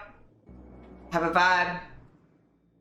But yes, drink some water, eat some food, take your meds, be kind to yourself, do something fun for yourself this week. Shit's heavy, making my brain mushy. And like, hug your favorite plushie. Do that for me. Yes, I love you all so much. I will see you next week. Probably, finish the last couple things I can figure out in the witness on my own, and then it'll be, backseating half encouraged to finish out what else you guys think I should see in the game, because I think I'm getting close to like the end of what I can figure out on my own. Cthulhu is really funny. But yes, have a good one, and I will see you next week. Hell yeah. Bye. Thanks for all the resubs. Goodbye.